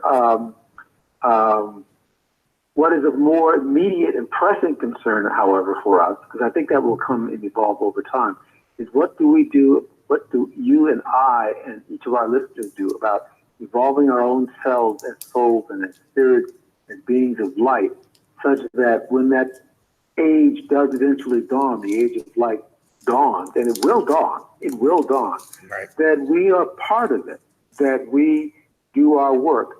It's my own belief, and this is just me. I want to own that. It's just me. So I believe part of the dynamic and the destiny of the people of African descent is to help bring about that age of light for all of humankind. The Right. current peoples of Africa are the group that, for all we know, initiated the current cycle of civilization on Earth. I say current cycle of Right. civilization on Earth because there is ample evidence that there was an antediluvian civilization prior to Kemet in Africa. Right. That's true. And that is probably somewhere between 10,000 and 15,000 years ago. Why do I say that? Because the Sphinx has water erosion marks around it, which indicate that it was carved in a lush and rainy climate, and that has not been the case in ancient Egypt for thousands upon thousands of years, which means many of the pyramids and also the Sphinx is much older than we thought, and Correct. that this is something that we'll talk about in perhaps another show. But I'm very interested in the fact that the pyramids are generally thought of as somehow the burial places of the ancient pharaohs. They were not. That's right. There's never been a pharaoh found That's right. in any of the pyramids. So they were places of initiation Mhm. where one learned the spiritual practices of what we've been talking about tonight. Right. And also recent satellite evidence has uncovered dozens of other pyramids Correct. that are in ruins under the sand. That means that in all likelihood, for thousands of years, dozens of big pyramids, there was a constant cycle of initiation of our ancestors into the solar cults. Mhm. And that may have been aligned with the seafaring, the ocean-faring species from other worlds. We don't know. But I'm Right. open to that idea Yep. because it makes sense scientifically, it makes sense clinically. I Right. realize that a lot of people disagree on that. That's okay. Honest people Sure. can have disagreements. Sure. But if we are indeed a luminous species, as testified by the structure of our nervous systems, by the dynamics of neuromelanin, and by what we know from anthropology and archaeology, and also things that we're recently talking about, this seems to be part of who we are. We only know a tiny fragment of who we are because a lot of it has been blasted out of our consciousness. Big time. It has been blasted out of our consciousness for reasons we can only speculate about. Yep.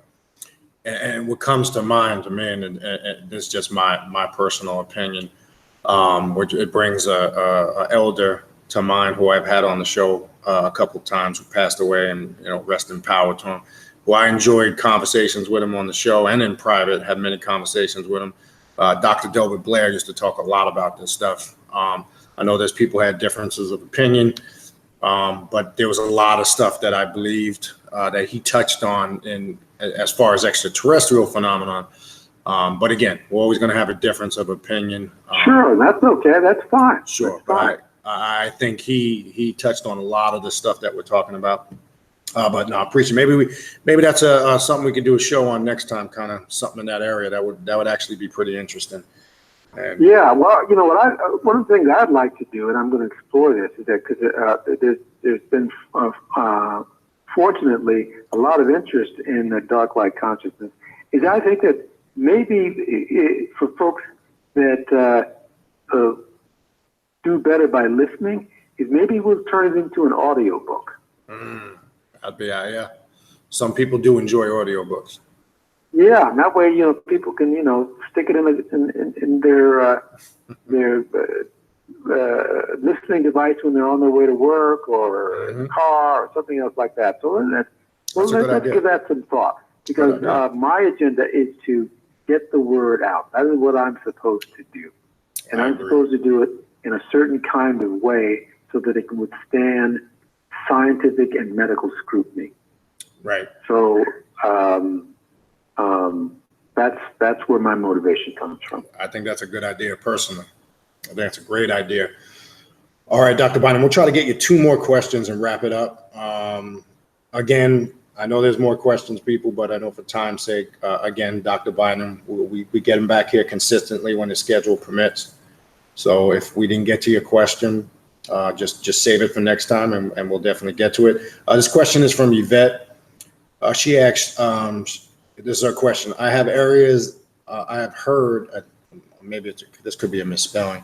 Okay, I think it's the heard, it's just spelled wrong. I've heard that it is best to empty your mind, and I've heard to just let thoughts go through your mind. When is it advantageous to use each one? It is advantageous to use it based upon what your tendency is. Let me be very specific. The method of emptying your mind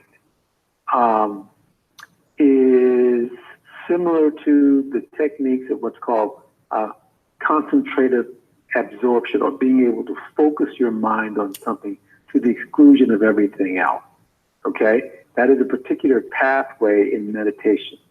The example would be looking at a candle, a flame of a candle, and learning how to focus and concentrate so much on that the candle flame takes up the overwhelming amount of your attention.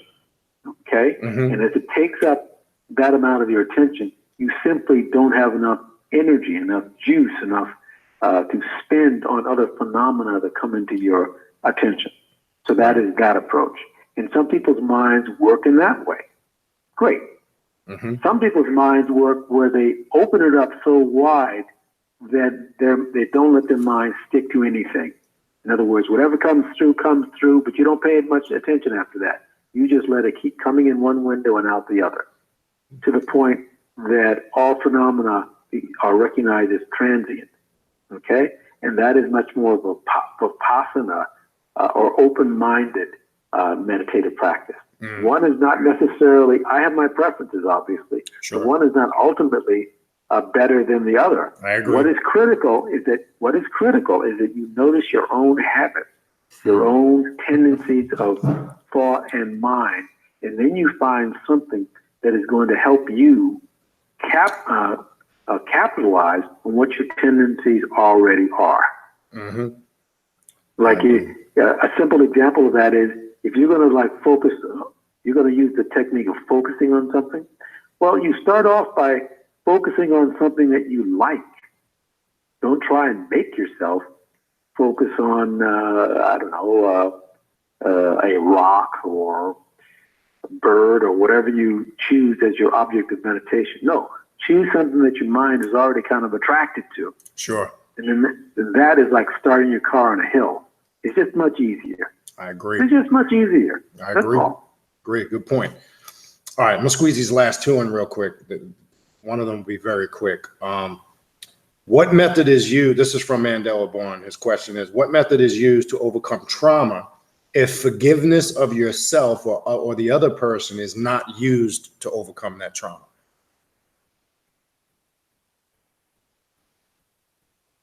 What method would be used if you can't do forgiveness? Is that what you're saying? Well, I think the question is, and again, if Mandela Bourne, if I'm wrong, correct me. I think the question is if you had trauma from an individual, if to overcome this trauma, if forgiveness of yourself or the other person is not used, what other methods could you use to overcome that trauma? Is the question. Is knowledge and confrontation of that situation, if you have the option. Like the person who traumatized you may not be available, they may be deceased, or they may and something like that, then you can't confront them. But if they are in the flesh and alive and you can confront them, then you do. They may deny it, but it is important for you to confront them with it, whatever that phenomenon, whatever that situation is, and so that you're able to sort of, quote, digest, unquote. Because what trauma, a way to think about trauma is a situation or a meal that is undigested, that is caught in your throat. I like that. And what you want to do, is get it down and digest it. You can't simply vomit it up. I like It that. has to be digested and broken down and assimilated. I'm going to steal that from you in the future, just so you know. I like that analogy. I think that's a great analogy you just used to explain that. Okay. All right, and the very last question to wrap it up, Dr. Bynum. I know I use this book and I've gotten great benefits over it. I probably started using this book in the early 90s. Your thoughts on, and I don't know if I'm saying his name right, I might be butchering it, Yogi Ramacharaka's book, The Breath. Any thoughts on that? If you do know about it or using it, you probably do. I've gotten great results using it myself. I don't know if you're familiar with that book. It's probably a book on Ramacharaka. It's probably his book on Pranayama, which is a run of yoga called for breath control. Yes, it is. And it is the science of using the breath. And there are different breathing techniques that help coordinate or influence the body to either metabolize better or synchronize breath, heart rate, brain waves, and so on. And it's just many, many different actual physical, mechanical techniques to do that. But the whole branch is called pranayama, and there are many books out there, by the way, Sure. Who do that. There's a very good one that's a contemporary one done by two physicians and a yogi called The Science of Breath. Right. The Science of Breath. And that is one of the better ones because it talks about the lungs, the breath, the heart, and so forth in contemporary medical terms without being esoteric. Right. And will also describe 4 or 5 very basic, but very good and very solid techniques that use. But again, the pranayama is a branch, a sub-branch. It is not a philosophy in and of itself. Right. It is a very, very basic, very useful, very solid discipline that I would highly recommend to anyone who seriously wants to quiet down mind and body so that they're able to perceive better. A way to think about meditation again, folks, is meditation is detergent. You use a meditation to clear your mind. Right. That's what it is. That's right. It clears the mind so that you can see what's already there. Correct. Dr. Bynum, as usual, I appreciate it. And definitely when I get with you, when you're able to come on the next time, if you have any subjects or topics that you would like to talk about, I mean, feel free to definitely suggest that. It wouldn't, I'm sure nobody would mind. So if you had something in mind that you want to talk about, you can definitely think about it and let me know. I think some of the stuff we talked about just a few minutes ago would be an interesting topic. So something you can ponder. If something comes to your mind, just let me know, and I would definitely reach out to you again. Again, all Dr. Bynum's works, innertraditions.com, or you can go to Amazon. They're all available, digital format, hard copy, pretty much majority of his books.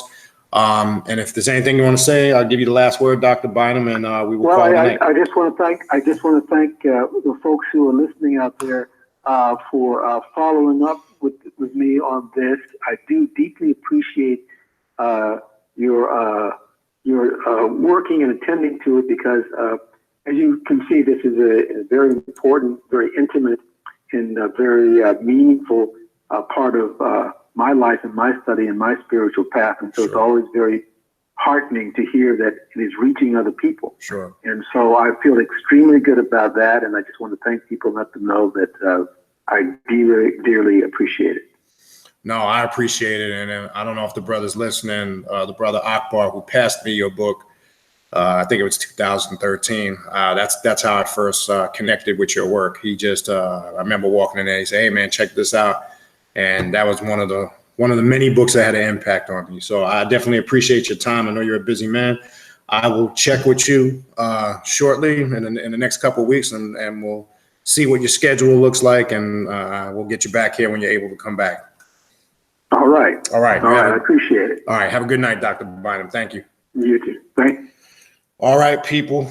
As usual, I appreciate Dr. Bynum. I know it's a whole different flavor from what we do, but I do think we do need that aspect of it.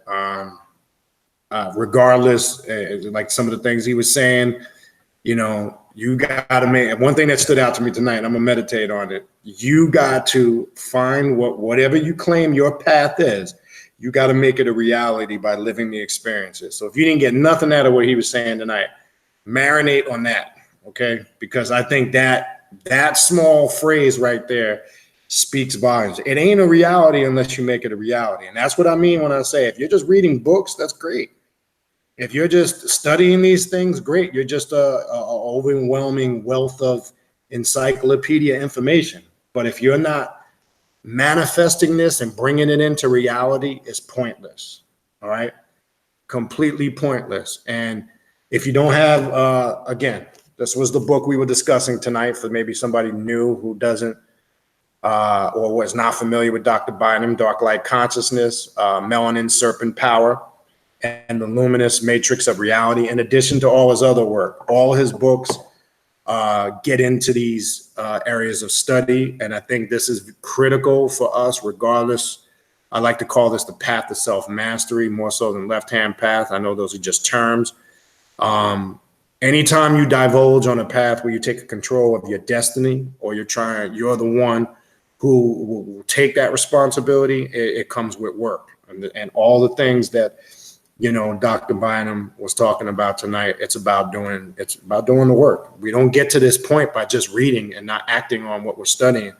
So, you know, if you can't bring the information you study and apply it where it's making an actual difference in your life, where you're evolving and growing mentally, emotionally, spiritually, physically, and in some cases financially, then whatever you're studying isn't doing anything for you. You're just basically a walking book with a lot of information that you can regurgitate. That's what I mean when I've said that over the years. Unfortunately, not to be judgmental, we have a lot of people that can regurgitate information. And it's pointless in 2019. We see, he talked about the era of light, and I brought up Dr. Delbert Blair, who, again, I had tremendous respect for over the years. He refers to it in the book as the fifth dimension. And I remember Dr. Blair, before he passed, talking about that a lot, how he said, we're already in the fourth dimension. People still think we're stuck in a three-dimensional. We've been in the fourth dimension. And you just heard Dr. Bynum talk about that it is coming and it will come. And that's just that's dealing with a whole nother shift in consciousness. And I talked about years back when I used to do classes about how some of this is signaled by as the earth gets closer to the sun, how these shifts in consciousness happen, that those that are prepared for it will make the transition, right? Those that are not going to be able to assimilate it, absorb it, and make that shift, because this is why you see the world is in an uproar. This is why you see mass shootings. People can't absorb and assimilate what's going on. If there's a psychological and a damaging effect. And this is why I was bringing up some of these questions, because look how shit in the last 15 to 20 years, what we're termed, you know, impactful events, and I don't know if that's the right word for it, have now started to affect this planet. And look, we used to say when a lot of these mass shootings started, it was just white folks doing it. It's not just white folks no more, people. Go pull up the statistics. You just recently had, where was that, in Virginia? I think it was. I mean, you're seeing more and more black folks now committing these mass shootings. I'm saying that to say you could be black, Latino, Caucasian, Asian, if you're not preparing the mind to be receptive of this energy. And this is what magic is about. When we talk about working black magic, when we talk about enforcing your will, dealing with your subjective, this is where your true power lies. If you're not able to bring any of that into fruition, what tends to happen is psychological imbalances creep in. I brought up the dangers of this path, not just with the cult aspect of it or getting trapped in by these mesmerizing cult leaders. Something triggers in the brain where some people lose sight of everyday reality. You know, why is this happening more and more? We see things changing in society. We see, obviously, the weather changing drastically, right? We see a whole different shift in consciousness and awareness. What one might quote good or bad, but that's personal. But my point being is there's definitely something going on. That era is upon us, okay? Sometimes we're looking for this cataclysmic change, and just because it doesn't come to our front door, we don't think it's happening. It's been happening, people. Remember, the whole thing about 2012, when everybody thought the world was going to come to an end, if you really did your studying, whether you studied the Dresden Codex or the ancient Mayans or you studied some of the ancient Egyptian texts, you know this is something that was prophesized, and it represented a great shift in mental consciousness. Not the end of the world, but a great, and if you really can reflect back, I know it started before then, but things really started getting haywire when that shift took place in 2012. And here we are 7 years later, and we've seen how it's escalated. This is a reality. And not because I'm saying it, not because it's my opinion, just look at what's going on around you. Okay, but what does that mean? It talks about in the Bible the great and dreadful day of the Lord. How can something be great and dreadful at the same time? Well, that great and dreadful day is upon us. Don't look at this as a bad thing. It's only bad if you are a reactionary, a reactionary band that gets caught up in their emotions, because this is why people are going out of their mind. They think it's the end of the world. They get caught up in politics, sensationalism, police shootings. This is all done intentionally to captivate your emotions and create fear. You don't get engulfed and devoured by this if you have knowledge of self. And I keep telling people the greatest gift in the universe is knowledge of self. If you have knowledge of self, you're able to absorb and assimilate all the things that are going on inside of you and outside around you. Those that don't have true knowledge of self, they get captivated by it. And this is why people go into these fanatical occult organizations. This is why people go off the deep end and commit some of these heinous crimes. And like Dr. Bynum was talking about, some of these religious fanatics where they believe in their mind it's okay to blow buildings up and kill people. So these are explanations that are simple. We act like we can't figure it out, right? And when I say we, I'm talking about us as a society and the media, but we know there's a deeper agenda at work.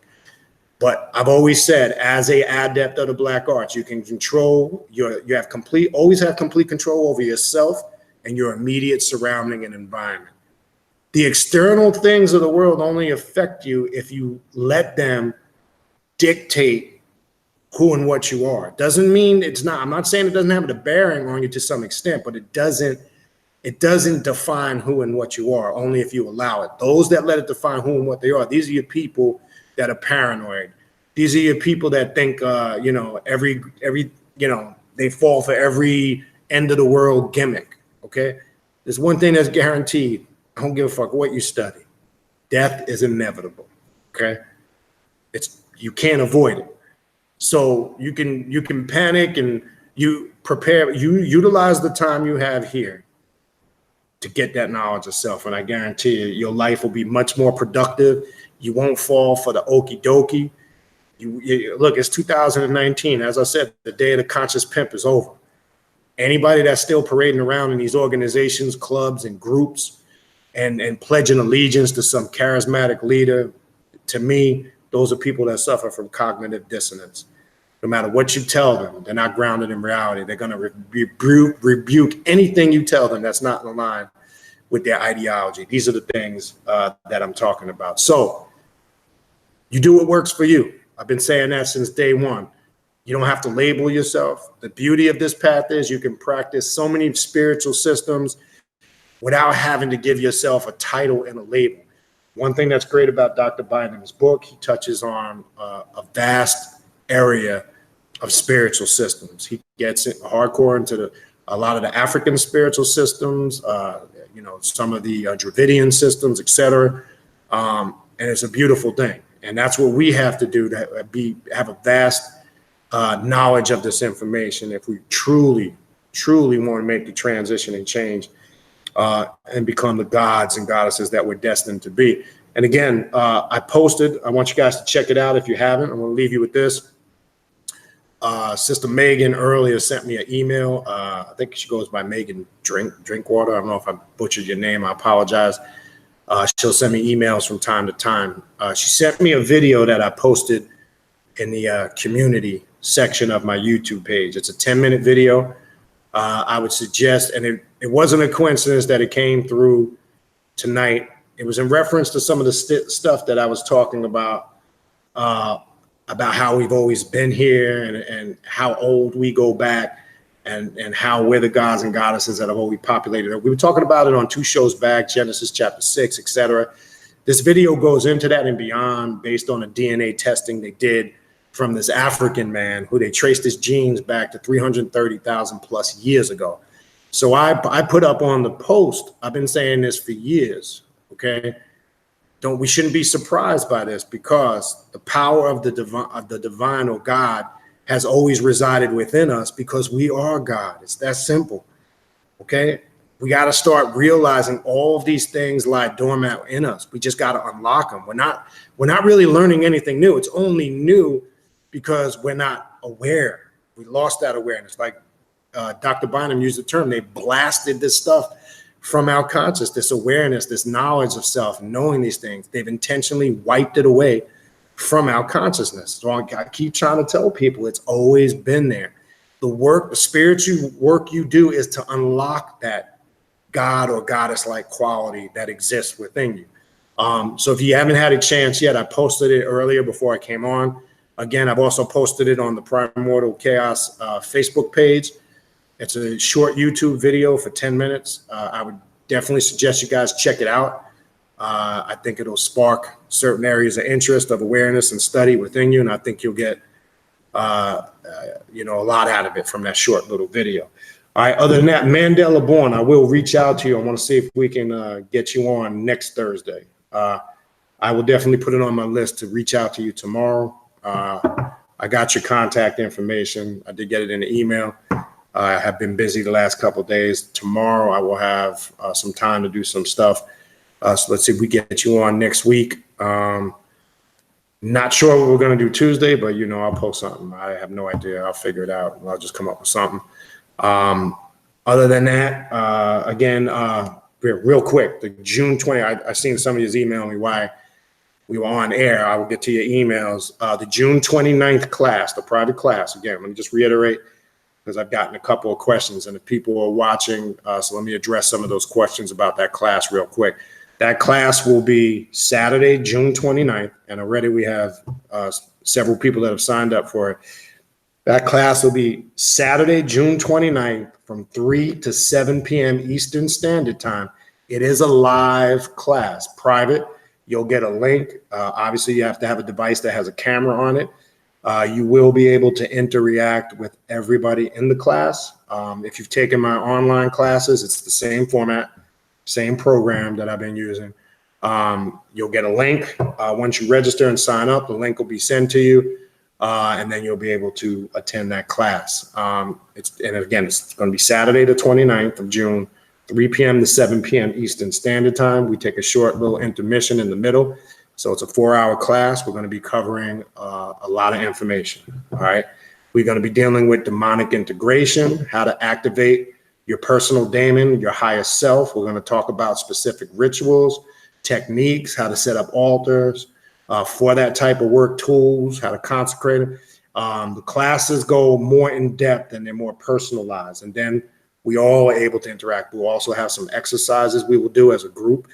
Have creative methods of utilizing that via a system like this. If you take the class, you'll see. So that's what will be going on the 29th. As I said, it'll also give those a taste who've never taken the full online session. You'll kind of get an idea of what it's like to go through one class. But when you take the online, the full session, you're talking about 8 to 9 weeks straight of it. And I said months back around the holiday time, I would do some individual ones in between, and I never got to it, just too much going on. So now I'll squeeze a couple individual ones in between here and there. And I think it's a good way for you to see what a whole session will look like. So if you want information on it, how to register, the cost, just send me an email and I will email all the information to you. It's very cheap. It's very, very affordable. And for 4 hours and the information you're going to get in it, it's thorough. Trust me, I guarantee you when you take it, and I'm sure you'll walk away from the class, it'll be a helpful tool. All right. It's up to you to do the work. I mean, you can take the class and just absorb all the information, but if you don't apply any of the techniques, again, it's just a bunch of information. So yeah, I wanted to put that out there again, that we will not have a ritual for this month. We're taking a break just for this month. We will reconvene next month. My birthday is actually Monday. June 10th, I'll be 48. So this weekend, got a lot of birthday. My sister's birthday is June 9th. So we're doing some stuff over the weekend because her birthday falls on Sunday. Mine falls on Monday. Since she's my older sister, so we've always every year celebrated our birthday together. So we're doing stuff over the weekend. Some traveling going on later at the end of the month. So it's just too much going on for this month to do any type of ritual. So we decided here to just take a break. We've been at it hard for I don't know how long now. I don't think we've taken a break in a minute. So we'll take a little bit of a break. We'll come up with something in July. August, we're going to see, because I know we're traveling in August too. We're going to be in New York, the 14th to the 20th or something like that. I got to go look at the ticket, but we're going to be in New York that second or third week in New York. All right. So we got stuff going on in August, and then before you know it, October will be here. And then we have the big event, the 3-day event that will be coming up the last weekend in October. I'm hoping, we've been pumping that out there since the end of last year. I really hope to see some of you guys. I'm hoping, I know some of you have already contacted me and have made plans already to travel and take that trip. It'd be nice to see how many people we can gather for that event so we could actually meet each other. And we have fun. Those that have come here for work, there is some fun element to it. We like to kick it and have a little fun, joke around and clown. If you don't have no sense of humor, don't come, because if you're not a clown, you're not going to enjoy being with us, because you're going to see a whole different vibe. But we're hoping when that event comes in October, we get to see as many of you as possible that are able to make the trip. Again, I want to also put out there, if you're coming and you'd like to do a presentation, please feel free to contact me and let me know what it is you would like to present at that event. I would like to see some new faces up there, doing a lecture or a presentation or a class. Just so we can see we're all growing and learning from each other. So hopefully we'll see how that manifests as we get closer to October. But before we know it, we're in June. July will be here. It'll be October. So a lot of stuff going on in the next couple of months. That's all I got. I appreciate everybody tuning in. I will post some of the upcoming shows. I'll try to get to it this weekend. Mandela Born, I'll reach out to you tomorrow. We're going to get you on here next Thursday. And we'll talk about his journey and his background. I know some of it based on some personal work I've done with him. But I think he has an interesting story to tell too. So we'll get him on here, pick his brain, talk to him. I know you guys have seen him in the chat frequently. He's got an interesting background too. You might be familiar with some of the stuff he was connected in the music industry. So we'll talk about that next week. We'll get him on here. I appreciate everybody. I appreciate everybody supporting the show. Appreciate everybody tuning in. I appreciate everybody that has signed up for classes. Appreciate everybody that has, done consultations or personal spiritual work with me in private. I do it just because I enjoy doing it. That's the main reason. All right. Everybody have a good night. Enjoy your weekend. Whatever you do, be safe. And we will see everybody on Tuesday night. Peace.